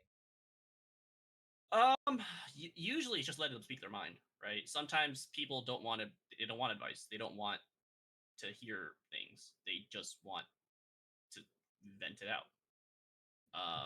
Some people, you know, when they're venting, and the other person that is listening is trying to tell them, oh, you should do this, you should do that, it's like I'm not trying to hear that, I just want you to listen. Yeah. So I'm one of those people that, like, I'll just listen, tell me what you need to get off your chest. If that helps, great. After that, if you want my advice, then I will chime in a little bit, but for the most part it's just I will let you speak your mind, because usually speaking it out, you'll just on your own, after hearing what you're saying, will have a better idea of what your next step should be. Oh, okay. Um, let's see. More things to talk about relative to life and everything. For now, what would you say are your short-term and long-term goals? In what context? It's like anything you could think of. Because for me, like I could think about like, I mean, for you, I could think about you want to improve in bowling. You want to find a Yeah. better suited job that's going to pay you more, of course, and hopefully that's Yeah. something that aligns with like your major, what you're working on. Uh-huh. And I'm um sure there's like a degree of growth or goals for streaming that you mentioned. Meeting I would people. say the number one thing is Yeah. that I do want to find my own place by the end of this year. That Oh. is that's been on my mind for the past 2 years. It's just I haven't been financially ready to commit to that. And whether that's moving to a different state, staying in California, I don't know yet. It's honestly, at this point, is can I find a place where my income can support it, and then we'll go from there. So that's the biggest goal of this year, is to move out. Why do you feel This like it should be this year though? because I've been saying it for like 2 years. Every year has been like, I'm gonna do this year, and I gotta push it back another year, and then I'll do this year, and then I push it back again. But So, like, do I have to? No, I know my mom and my stepdad don't care. They're fine with yeah, me staying at home, so I'm not being pressured by them to go out. I know my sister tells me all the time that she wants me to move out, which I don't really care what she says, but she says that all the time. Um, but just me personally, I do want my own place because I do want my parents to have their own privacy. oh, I But it's see. also there is another caveat to it where it's like, okay, I also have a dog, and my mom absolutely loves the dog, but when it comes to like vet appointments and his like health, he is getting older, and I'm the one that's to deal with all the vet stuff. So if I were to move, particularly in a different state, I wouldn't be here to do that. So that's Okay, another kind of wrinkle into when I would move. But the most important thing is, can I financially provide for myself and live in the manner that I want to yeah. while also paying for rent? I'm sure you already know, but I'm gonna just say it anyways that you should definitely take advantage of your situation since you're letting you stay, Oh just yeah. to keep building yourself up. Yeah, or Oh making yeah. such a huge change. Yeah, I'm saving a good portion of my paychecks every time, and I'm also going out very little. So, which I know some people don't like because I always say no to going out. But the people that I do go out with just know that I do. You're worth spending money for, so keep that in mind. All good, all good. Everyone Yeah, has their own lifestyle. yeah. Nice. Okay. So that's your short term, long term goals. What do you think's like the biggest risk you've ever taken Huh. thus far? I would say switching majors was a pretty big risk for me. Yeah. Um, that was a pivotal moment for my educational career. Was doing that. To Um, physics was your so I was originally a computer engineer, okay. and a prereq to engineering is physics. Yeah. So I didn't even get to the computer engineering part. That's the worst part. I just failed in the prereq to even get in. So because all my life I always wanted to be a computer engineer. Yeah. And when I switched majors, that was no longer a possibility. So that was a pretty risky move for me personally. I know that my parents didn't really care as long as I graduated college is all they cared about. Um, but in my eyes, that was pretty risky. Um, what else is risky? I try to live my life without risks, so I don't have too many. I don't have too many. Okay. And how about this then? What would you teach to your younger self? To kind of go back in time. It's been any aspects. Uh, I'd say be more patient. I'm a pretty impatient person. So I would tell my younger self to be a little more patient with yourself There. and don't, yeah, try not to rush things. Right. And then I just have a few more questions, just wrapping things up for the podcast. It's been Oh, super fun. I got a bunch for you though. Yeah, yeah, yeah. Okay, You ain't. how about wait, do you actually? Yeah, I do. I have a few that questions that I want to ask. Okay, okay. Let me lead and then we'll go with that. Go with what you have Okay. to say because I'm sure Okay. you'll ask the same thing. All right. What was your honest first impression of me when you met me? Then it could be like a first impression because I know it was like TwitchCon and then just on stream. Uh, And maybe like even in person, whatever you consider. And then also a current impression or all right. thoughts. So, very first interaction with Wilson was TwitchCon, and it was funny because me and Linda we were in the line to get to meet your favorite streamers. So we're in line to meet Timmy and Tarek, and we actually saw you in the distance. I think you were to the bathroom or something. I don't remember, but you're like walking in the distance, and me and Linda like tried getting your attention, but you didn't hear us. So that was my very first attempt Oh at trying to shit. talk to you. I didn't know that. And I met at TwitchCon, and that was cool. And then the first time I got to hang out with you a little bit was you organized like a little like Twitch get together at Soyful, and that was where I met KB and Koi for the first time, Roger, a bunch of other streamers, but that's also where I got to meet you and like talk to you for a little bit. I wasn't there for too long, but I Yeah. did get to say hi to you. I think you guys went to like Golfland or something, and it was sprinkling, and you guys still went to Golfland. Oh, it Um, was that day. Wow. yeah. So the first impression was you were super friendly, super welcoming, super easy to talk to, and it was a good time, and I enjoyed connecting with you. I would say present day hasn't changed. You're still the super easy to talk to. It's always a blast to be able to hang out with you, and whether that's chatting with you on a podcast or going out with you to see pot. It's always every time I'm able to converse with you, it's always been super easy and super fun to do. And it's a friendship that I cherish, and it's one that I hope will continue to grow in the future. Facts. Thanks. Yeah. All right. Those are my questions that I usually ask, like wrap things up. All right. How about for you? All right. Better buckle in. All right. Let's change topics. Yeah, that's Okay. fair. That's fair. So we kind of just talked about health, right? And for anyone that doesn't know, Wilson is an avid bodybuilder now. He is extremely swole. That's why we call him Solson. Not So bodybuilder. so I wanted to talk to you a little bit about your fitness journey. So can Cool. you Okay. tell us a little bit about how you started? What have you learned? What things have you changed throughout? Give us all that information on your fitness history. Okay, so I've always been very, very like skinny and slim, like throughout my life. And Mm-hmm. then it was like maybe in 2016, 2017, I did go to the gym back then, with friends. So it would be a huge commute, to go to the gym, and after gymming I would go play basketball. Like I was in it mostly for friends, and I was following my friends like routine and stuff.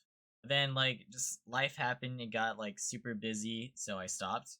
So it was like a good few months of a run. I did see slight improvement, but I wasn't like I was going more so for the social aspects, I feel like, right? And then Yeah.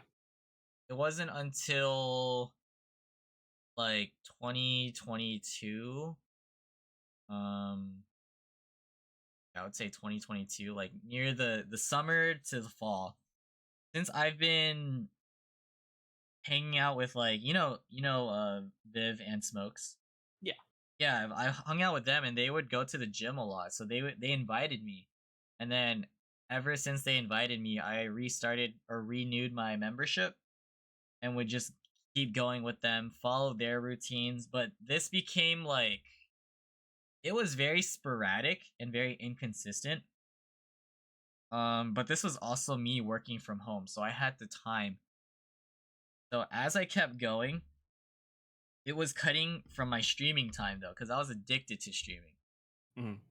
And then it got to the point where I realized like I don't really know what direction I want to go with for streaming anyways and content creating, so I'm gonna just focus on self improving for my health. Because if I don't know what I want to do looking into the future, I want to at least do something that'll benefit my health or just me in general, right?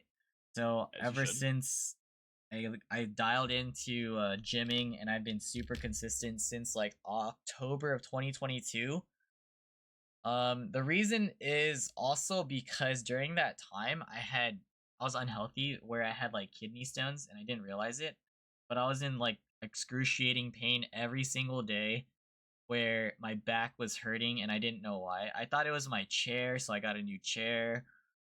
Like people who were watching me at the time on stream would hear me complain about it all the time and would hear me go through it. I would have to take breaks from streaming just to lay down. Like I would just literally just lay down on my bed or on the floor just to like adjust my back, and then to Mm-hmm. just like survive or something. And I actually went to a rave once where I was just in pain the entire time, so I didn't enjoy it. So it was brutal. And then I found out like the reason behind it. I was lacking a lot of like water, yeah, like actually water and stuff. So got back into the gym, became like got in shape, and then since then I've been learning a lot about like just gymming workouts itself more so than the body because I'm still like self improving every day. And then now I like over time I've had different like gym buddies, and now it's mainly me and two going to the gym. So yeah, I've been at least trying to be consistent because that I feel like if I miss days or anything, I would hate myself. Like, it's to this Yeah, point, so I have to go at least 5 days a that's good. That's it's a good routine to have. week. There's no downside. Yeah, yeah. I'm at the point where I'm just trying to look good, but also feel good and to like maintain that strength and stuff. I feel like it's been a while since I've improved when it comes to like weights and just like actually lifting heavy and stuff. But I'm still trying to be like super consistent, and I'm still happy with it. It's like a great way to like zone out and just vibe like how you bowl with music. Hmm. It's just like that. It's like that for me. Plus, it's just benefiting Do me. you have any like? Are you on any strict like diet plans while you're in this gym session? Nothing super particularly strict, but I'm very cautious of like what I eat and stuff. Like I'm taking a lot of protein, that's for sure. Like protein powders and shakes. I'm trying to spend less money, so I'm eating, whatever you see on my stories. So I eat like the Delicious. cereals, the lunches, I take home sandwiches. So it's nothing too bad. Like I treat myself out here and there. The bad side is that I've been drinking every week, so alcohol. So that doesn't help, but there's a good balance. You Still gotta have some consistent. fun. Yeah, yeah, exactly. Yeah. Oh, Do you thank you. have any like PR goals you want to achieve? Whether that's like a heavier weight that you're like, going at, or a body weight you're going for? I do.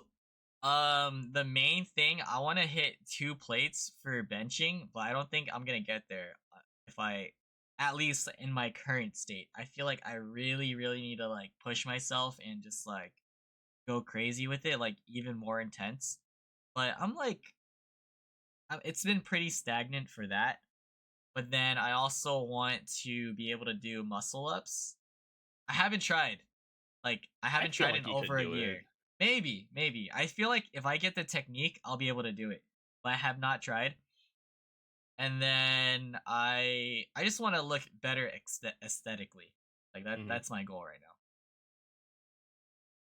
Okay, okay. I've seen those muscles live, man. They're a little too big. Okay, to Kind of me, like a little too because big. I see myself every day, I don't feel big, or I don't feel like I'm improving as much, but people are definitely giving me reassurances, which I do appreciate because body dysmorphia is real. Yeah. Like I look at the mirror sometimes and I'm just like, the fuck, man, I have so much I want to improve on and Yeah. Sometimes I shake your hand and like think about breaking my hand. You give me like a everything. hug. You be like break my back. Like Nah, you gassed me it's. up a lot. I appreciate it. Thank you. It just shows that I'm doing something right.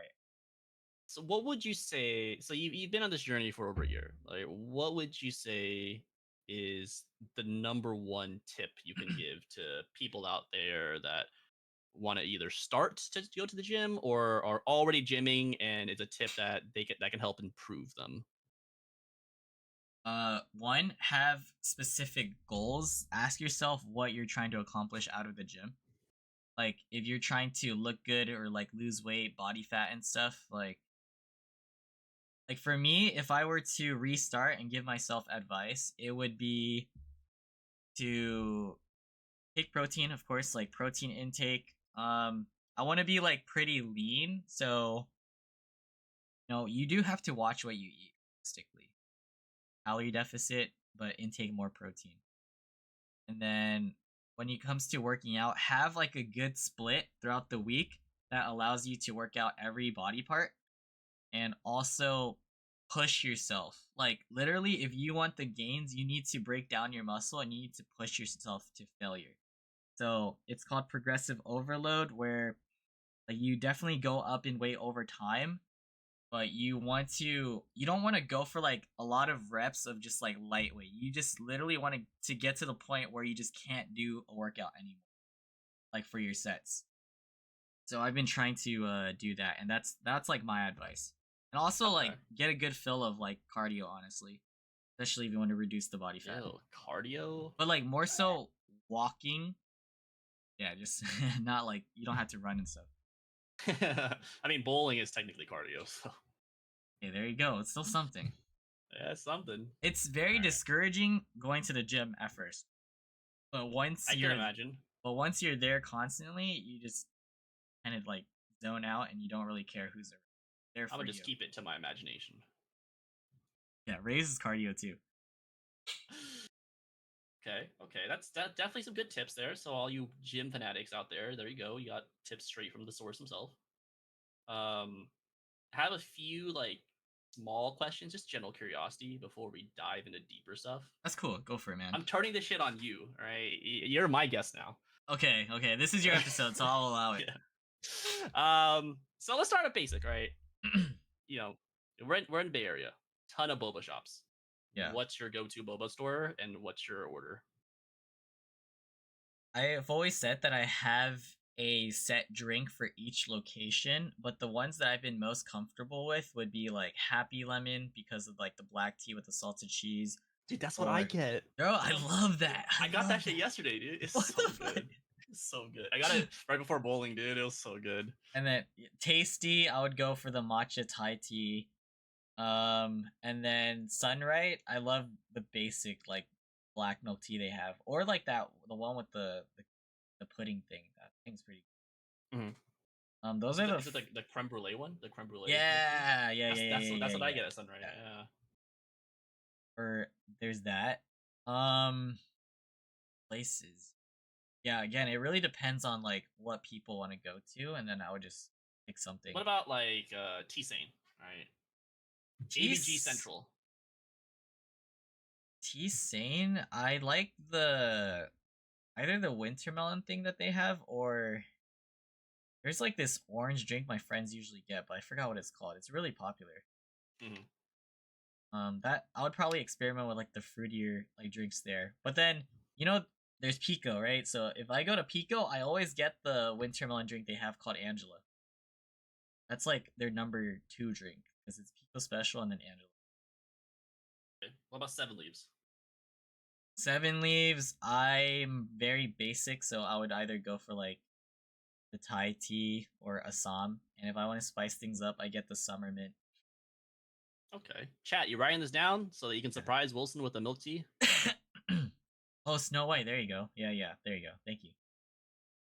Okay. All right, so that's drink. What about food? What's your go-to? Like, what's your favorite?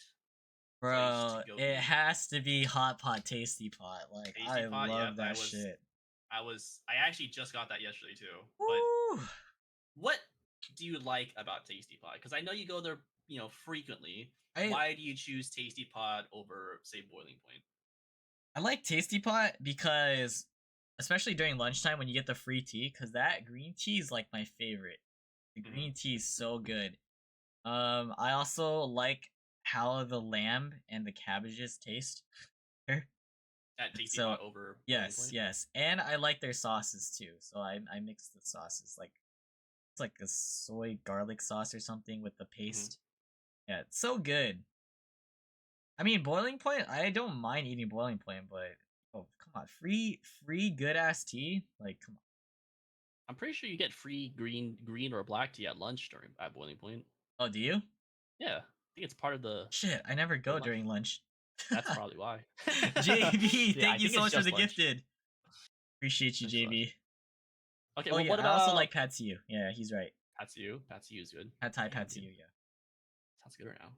Okay, what about like shabu, right? So step away from Taiwanese hot pot. Let's go shabu. What's your go-to like shabu place? Honestly, dang, I haven't been to a lot recently. There's oh man, I'm actually so bad with the names of shabu places, but I actually went to one recently, which was kind of close to the Sunright near the other Sunright. One that's kind of closer to, I think, Santa Clara, around there. It's like Little Lamb or something like that. Oh, Little Lamb's good. Expensive. Yeah. Oh yeah. It's expensive, but it's so good. I liked it. And Anon, thank you for the gifted sub, by the way. Appreciate you. Okay.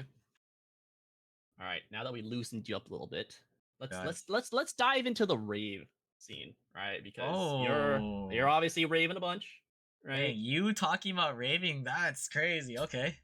Eh, we got to learn more about Wilson. And I feel like we got to talk about raves a little bit. Yeah. So let's start off easy. Okay, what's been your favorite rave that you've been to in your time? My favorite has been EDC, honestly. EDC In to me, general, or like a yeah. specific year? Both. I've only been to EDC twice, and 22 was my Okay. first one, and 23 was the second one. I cherish both of them, honestly, and I would consider that to be like going to TwitchCon for streamers because it's like the grandest stage of all where there's so many people coming together and it's just like a huge festival compared to everything. Plus that it was like a magical experience, just going to like the adult Disneyland Hmm. equivalent and just experiencing that was like game changing for me because I still think back on it and I'm just like, yo, you gotta go at least once if you haven't been. Are you planning to go to the one that's this year? Yeah, I am, and it's Okay. literally in 1 month. Oh, May 17th is day one. I'm getting and ready for it. got the memory already in his head. Yeah. They Three got the three date day saved. event. It's the most tiring event, but it's so worth it. Like you won't be able to walk well for a while. Okay. Okay. That's that's good to know. So let's dive a little deeper. So Yeah. what got you started in the rave scene? Like how did you get introduced to it? I was actually not familiar with EDM until my friend told me about Millennium back in like 2015, 2016. And then he invited me to go to my first rave. It was cool Trilogy? because no, this was way before Trilogy was a thing. This was years before Trilogy was a thing. Okay. So I like the scene was never my scene. Like I don't like or back then I didn't like being a part of big crowds. I had the mindset of like, oh, people just probably go to these things to get fucked up and like do drugs and stuff. Hey, that's my mindset. Yeah, like that's how I felt. I literally felt that way. And then I was like, okay, I'll go because my friends are going and I'll at least have like a group to go with. And then I listened to it and I was like, oh shit, I enjoy the music. Started learning more about it. I still wouldn't go out of the way to go to events though. It would be like people would invite me and I would be Yeah. selective about it. This was also while I was in a relationship too. So I wasn't like as interested in going to raves like at all. Hmm. And then after I stopped, I think in 2017, I got back into it because I met Twitch streamers, so a lot of friends. We had a meetup to go to Elenium in San Francisco, so we rented out an Airbnb. Everyone came through from like different states all over the place, and that was such a fun time. I remember that. But then I stopped again, and it wasn't until Smokes and Viv dragged me out to go to a festival in 2022, which happens to be the same day that I met Amber. We finally met up that day because she was a raver, active raver. Countdown? It's called Audiotistic. It was back in Autistic. 2022. It was extremely hot that day. I remember. Since that kind of like instance and like everything after carry forward, I I fell in love with it. I fell in love with it, and it's because of like the high energy, meeting people, started learning more about the music, and got really like invested into it. It feels like me reliving my Twitch memories, like the fond memories of like being able to meet people and interact and like to collab and stuff. It's the equivalent of just doing it in person with like raves though. That's Yeah. like the high that I get from it, or the excitement, bro. Yeah. So ever Okay. since then, I've dialed in. I went from the guy who had to be dragged out and didn't like raves to the one that's convincing people to, like go to raves.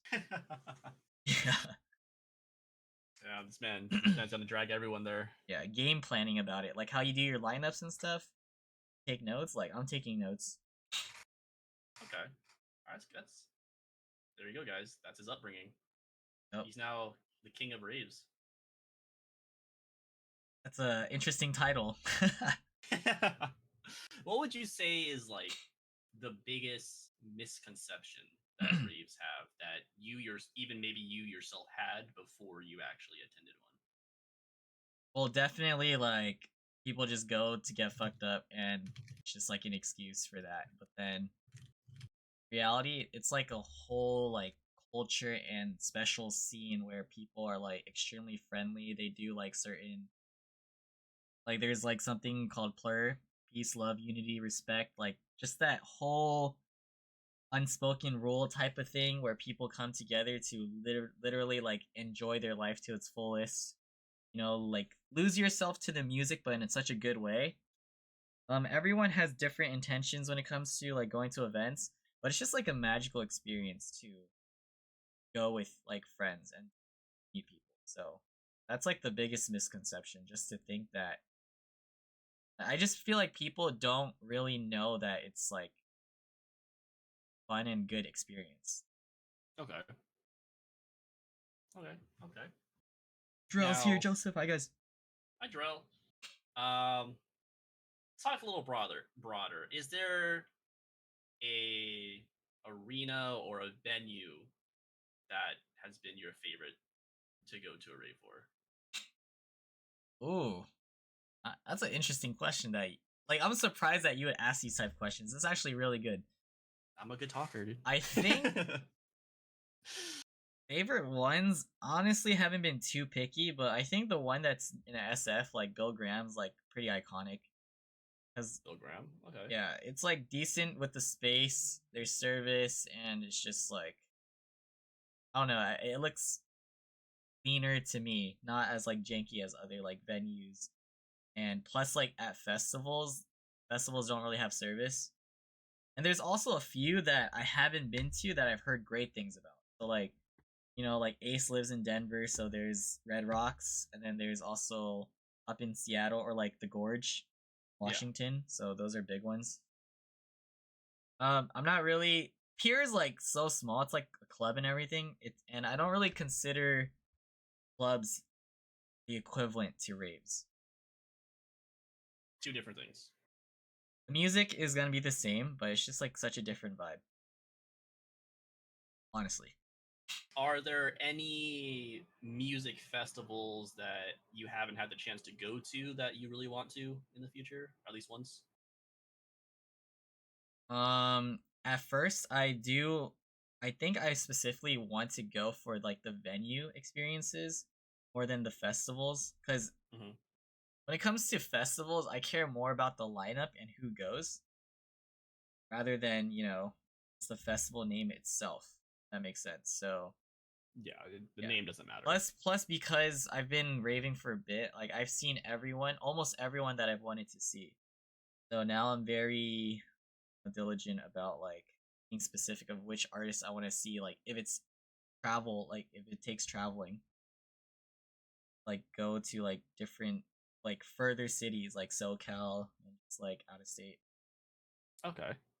That leads me into the next one because I'm a little surprised that you didn't go to Coachella.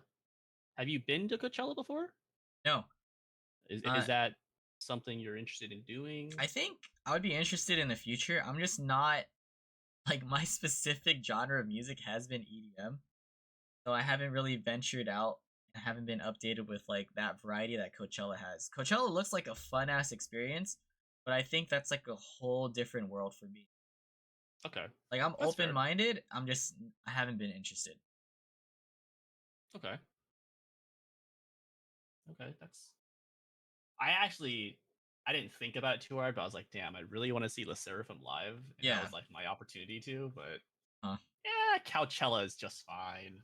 Yeah, you enjoyed it. You got to see everything. Yeah, I experienced it from the comfort of my own home. Yeah. I didn't have to travel No, all the that's way there. valid. Plus, you know, you saved a lot of money. Yeah, goodness, because I know that the funding tickets is going to be pretty hard for you, especially with your job uncertainty coming up. I know you mentioned earlier that you might have cut down a little bit Yeah. on going out. Does that apply to you know does that apply to clubs and so we know raves, but does that apply to clubs also and like all these other smaller type of night club? I drinking think it would experiences you apply have? to it if I don't have a job. It's more like if I don't have a job, then I would definitely cut down on like a lot of activities. But if I do Mhm. have a job, then I would try to find a way to like go to certain ones. So the better ones you would choose to still go to those. Yeah, probably because I feel like depending on what type of job I have, like the stress levels would be different. Because right now it's super chill for me, so I'm able to like look forward to all these things, and I have like a good understanding of like what to expect. Mhm. Yeah. Okay. Okay. There we go. We got some good information out there about raves. Is there anything you want to mention about raves before I change topics? Hit me up when you go to your first one. So never. Hey, not this year, and that's okay. But hopefully before like I actually slow down and stuff. Like while I'm still very invested into like the culture and the scene and just like yeah. I mean, I'm down to go to a concert. You trying to go watch some Big Time Rush? Because like I just saw them. Oh yeah, I heard. I mean, I'd be open to concerts. I went to concerts before I went to raves, but then I guess it has to depend or it depends on the artist. hmm So when you go to this specifically, do you take any like Addy or Molly or whatever people take there? Substances? Yeah, I Yes. I have, but I'm being like in the beginning I didn't. Like I've raved for like how many years? Let's see, like 6, 7 years before I even tried any of it, right? But I tried some, and I don't do it often. Addy is different though. I've been doing taking Addy like here and there. I'm slowing down though because I realize that Addy really makes my lips really chapped and dry, and it's very annoying.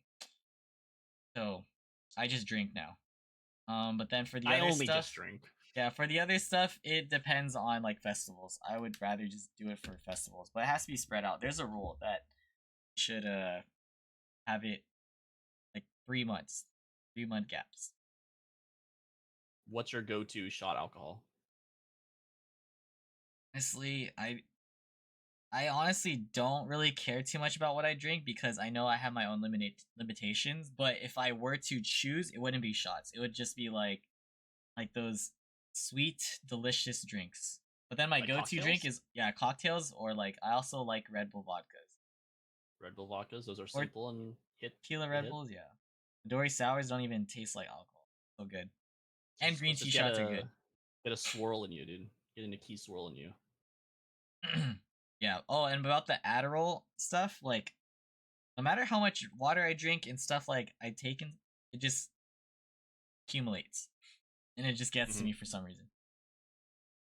AMFs are pretty strong sometimes, dangerous. Okay. So that was I definitely got some more information about raves from that. That's Um good. I do want to ask you a little bit about how you got started with organizing tourneys.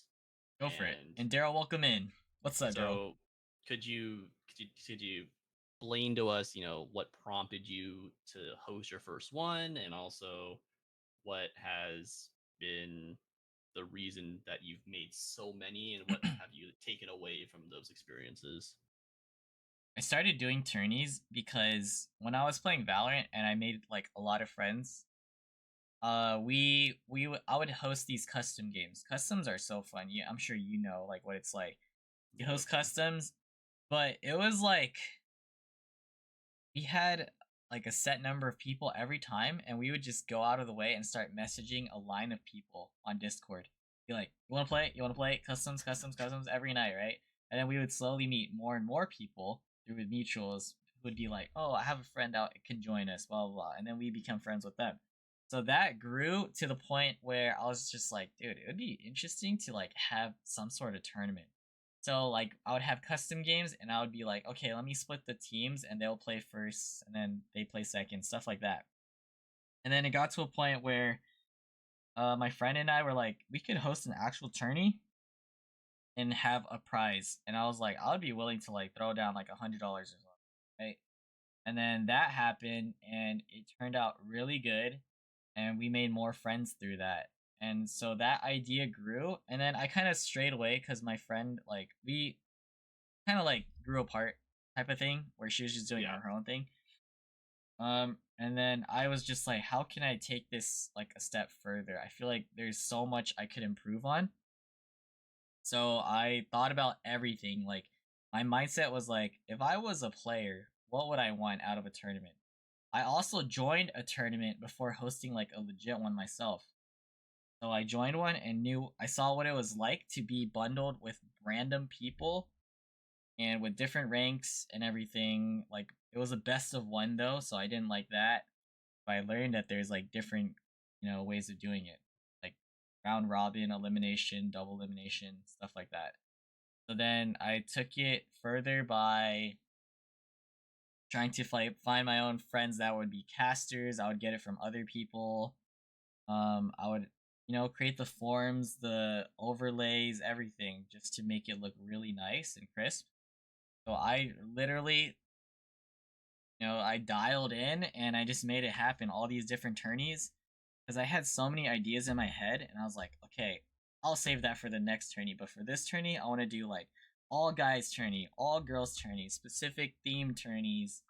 Like I specialize in like the themes of it because I thought that was really fun. Draft that adds to it. draft picks, trailer videos for those. Like the funny one was the Cali Clash. That was interesting, right? That was I fun. thought that was a good one. interesting. So yeah, I had many random ideas, and then 14 to 15 tourneys later, I stopped because I had work, and just life has changed. Yeah, life gets busy. But the point of doing these tourneys was it was so fun to bring people. Like I mentioned that earlier, how I just love that, and then like the coolest thing is to hear people be like, "Oh, thanks to you, I met all these people. Thanks to your tourney, that's how I met this person. Now we're like best friends or something." Something of that sort. If I could host these things, then that's like the biggest accomplishment. Mm-hmm. Yeah, that was the So, passion behind it. so how like you've done a few, tourneys and also just in like general charity streams. Yeah. Like, how does it feel knowing that you were able to get all these streamers and gamers together for a good cause, and also just that feeling you get knowing that you just donated this massive amount of money for a good cause? Honest, it's been amazing. I feel like I know that it's for a good cause, and sometimes I feel very complacent as to where I'm at. So I'm always trying to, well, at least in the overall scheme of things, I'm trying to do things that could help like impact people in a positive way.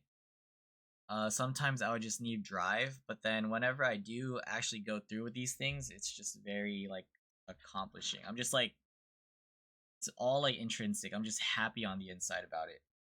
Mhm. Like super satisfying. I still feel like I could be doing more. I just don't know what I want to do yet. Okay. Yeah, because I always, I've, you've come up with so many great charity streams, and you've had a bunch of fun goals for people to meet. Has there ever been? Is there a goal that stuck out that your viewers have hit that has caused you to do something? Anything like that stand out to you? Wait, For that they me, at have hit? least, yeah, that they have it. For me, it Oh, was when you put in like all those stats all over you. yeah. I thought that looked pretty good. But yeah, is there any goal that you've had to do that's tested out? Tried many things over time. The tats have always been consistent because I always thought they were cool. It's such a pain to take off, but then they were like always so cool. So those would Imagine. normally be like the lower end. Like did the dyeing hair, the eyebrow slit, cake to the face. There's so many different things, honestly. The craziest one was definitely the the shirtless one. Ah man, That was a memorable that one. was freaking insane. People are so generous. Like, of course, every dono counts, but incredible. Joseph, welcome in. Hello, hello. Welcome in, Joseph. We're just like podcasting right now. Appreciate all of you guys for tuning There's probably more that I could think of, but it's just like so and satisfying to see everyone come together to support whatever I do.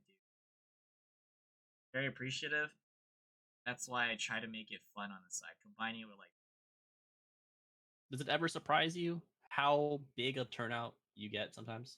yeah, yeah, absolutely. Um, because kind of reminds me of like when you said you had your expectations that weren't met. I always think about that. Then, for the most part, it's always like a good turnout and surprise. Like Hmm. I feel like it's a lot of things like advertising or just the timing. Timing's actually very important too. Like if things are going on, if people, other people are hosting events, whatnot, then at the end of the day, you just want to do something that works best for you. And yeah, I tend to always be surprised by. Everyone loves you. Yeah, and I love everyone No, too, so no it goes surprises both there. ways.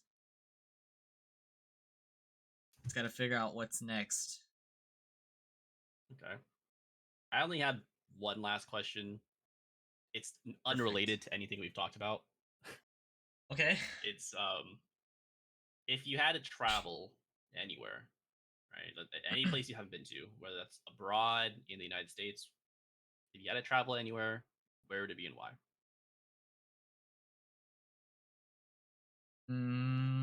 That's a good question. I wanted to elaborate this type of answer that I'm gonna give. Okay. Back then, when I had the travel bug in me, which is like kind of like the addiction or feel of like wanting to travel and try all these, it was so fun to like check out different like cities and places. I haven't traveled the most, but I still have been to like a few. For example, like if New York, Hawaii, like China, Seattle, Canada, right? That's a good list. When I was there, I was like, holy shit, this is like so awesome. This is what like I want to do in life. Like traveling is so good. You just got to do this, right? But I haven't traveled like that in a while. So my mindset is kind of like I also need a drive or a reason to like go out because I just don't feel the need to plan it for myself. Maybe it could be like a trip with like a significant other or with friends, but when it comes down to it being on my own, there's no reason for me to go to these places unless it's to Yeah. visit. So I can't really answer that question because right now I just don't feel the need to like just be anywhere. The only places I would travel to right now is literally just for the events I've planned or if it's to like visit people. But I'm very open minded, like 100%. So Okay. again, I just need that push. All right. Well, that's the last question I had. I've been trying to think of more, but I can't think of any. Oh, like I appreciate it. These it's like nice to get to know you, but I know it's like vice versa. You want to get to know me, so the fact that you do means a lot. What was your before I wrap things up because I do sleep at 11. What's We're almost your there. Almost there. what was your expectation like before joining this podcast, and like how do you feel after like talking for 3.5 hours? Um, I honestly had no expectation.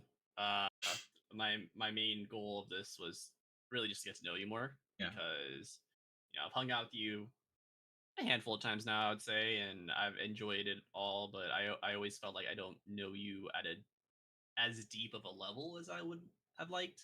that's true. That's the same. So yeah, I was really just hoping just to get to know you more, and I feel like I did. Yeah, for me, there's you already you know this like whenever I have hangouts and stuff it's always like so big, right? There's like many people, and of course it's not as intimate as compared to one-on-ones. Like I know for sure we could have one-on-one hangouts, like it just hasn't happened. It's the same for me and a lot of other people. Like I don't go on one-on-one hangouts as often, but I can. But because of those group hangouts and everything, it's definitely hard to like have like smaller conversations. Everything's just more general and just like with the party itself. Kind of like the last hangout we had after Amber's birthday. That was nice though. That was fun. Like just hang out with everyone after eating like Yeah, hot it was pot. chill. It was Yeah, chill. those I cherish those times. for sure. So that's why I have these like podcasts and stuff as well, because getting to know you is one thing, but having people get to know you. And plus, I get to save this for future memories because this is gonna be on YouTube and I have lots Woohoo! of episodes out. I think I'm almost at 100 podcast episodes, like overall, because I rebranded. Yeah, So you're expanding. You're getting bigger. this is gonna go down in history. It's not getting bigger, but it's something that I could look back on. Yeah, good memories. Yeah, for sure. So like, who knows? Maybe 20 years down the road, we're gonna look back at this episode and be like, oh, what has changed for us? Oh Oh, yeah, that would that's be different. awesome. All right. So now that we talked for a lot, this might be the longest episode we've had so far. One of them for sure. At least since the rebrand. Do you have You're gonna get. any final thoughts or words you want to say to everyone watching, either live or on YouTube? Well, for all the one that's live, thank you guys for stopping by the stream. I hope you guys learned a little bit about myself, but also, Wilson. He's an awesome guy, so definitely keep on supporting him. Um, and again, hope you guys learned a little bit more about me. Definitely not nearly as big as Wilson, both Don't physically say and on that. Come on Twitch. now. But yeah, it's been good getting to meet you, Wilson, and everyone in your chat. Appreciate you guys all for listening to us talk for a while. And if you're on YouTube, thank you for clicking on the video, and hopefully you actually watch some of it. Oh, absolutely. Thank you guys for watching, everyone. Yuna, nice to meet you as well. Appreciate the lurks, everyone. Yeah, this has been fun. So, in your opinion, Koi, I want to get this feedback from you. I Okay. know it might be. I know you don't podcast as much, but from your perspective, like, how could I make this more interesting or make this more like? Adding some sort of gimmick, because there's bajillion of podcasts out there, right? Yeah. Everyone can podcast. So adding something that makes you stand out it will take it to the next step. Like for me, yeah, I've done little mini interviews. I don't do podcasts, but I do like little mini interviews Yeah. with hot sauce, right? Ripping off hot ones, right? They're an interview Okay. show and their gimmick is hot sauce. Yeah, I've done a few. I've done like 3. But it's just adding that extra something that separates you. I feel like would take the podcast to another situation. Because if anything, right, the questions and the talking could be the same, but at Yeah. least you have that little bit of something Oh, that can for be sure. You're discussed, right. right? So, like for example, like eating hot wings, right? Like, yeah, the interviews are cool, but then you can also talk about their reaction to the wings, or the wing flavor and all that good stuff. That's just another level that Yeah. could be added. Again, it could be whatever gimmick, right? But I feel like something. Like how people drink. Yeah, right. Like, because alcohol could make people get funnier Oh or yeah. quieter, or quieter. So, True. but yeah, that's my idea there. Would you just wanted to know, like, would you ever be down to do like group podcasts? Yeah, always. Yeah. I love talking. It's fun, and it's funny because me and I mentioned One H Panda earlier, how we were thinking about hosting attorney. Yes. We have actually thought about hosting a podcast also, because for some reason people Ooh. like us talking to each other, because people say it's funny because I kind of rip on him a lot. Plus, you guys have the voices for it too. Thank you. I don't think I do, but some people have said I do. So it's fun to be able to talk to people and get to know them more. So yeah, I would always be down to do a group podcast on whatever topic. All right, for sure. Maybe I might invite you for a future one if you don't mind, like being paired with anyone, because it's just gonna I'm be always random. down. Always down. Okay, sick. Because I have your schedule, so we're good on that at least. Yep, As pretty long as much it's every still the single same. day after work. Okay, perfect. What are you planning to do after this? What time is it? 10:40. Fuck, I'm about to eat. I'm getting a little hungry, so I might eat and then I don't know, probably just vibe out. I don't think I'm gonna play any games tonight, but we'll see. All right, sounds good. And the next time you're planning to stream? Oh man, I don't know. it's the streaming schedule is a bit rough right now because Oh, I I do see. want to bowl a lot. I might be bowling tomorrow night and Friday night. So more than likely it's Saturday, but it's possible tomorrow if I finish bowling early enough. Okay, that's fair. Definitely Saturday though. All right, well, I'll wrap this up for the YouTube segment, and then I'll let you go after. Thank you, everyone, for tuning in to the Chat with Wilson podcast and live stream. This is episode 17 featuring the homie Koi, aka Khoiboy. You can find him on Twitch. He mentioned that he'll be streaming whenever he's free. Please use !guest. It is a direct link to his Twitch channel. And again, this is a great way for me just to get to know my friends, just to have a back and forth conversation, little interview, but time goes by fast and it's always fun for me. So again, this is episode 17. Make sure you guys like this video and hit that subscribe button, especially if you're watching on YouTube. We have another podcast episode tomorrow already, the third one for the week, featuring the Brown Bullet, aka Casey, who's in chat right now. So tune into that at 7 p.m. PST tomorrow, okay? So Thursday. Well, that's a wrap from me and Koi. Stay tuned for the next one. Appreciate y'all. Peace.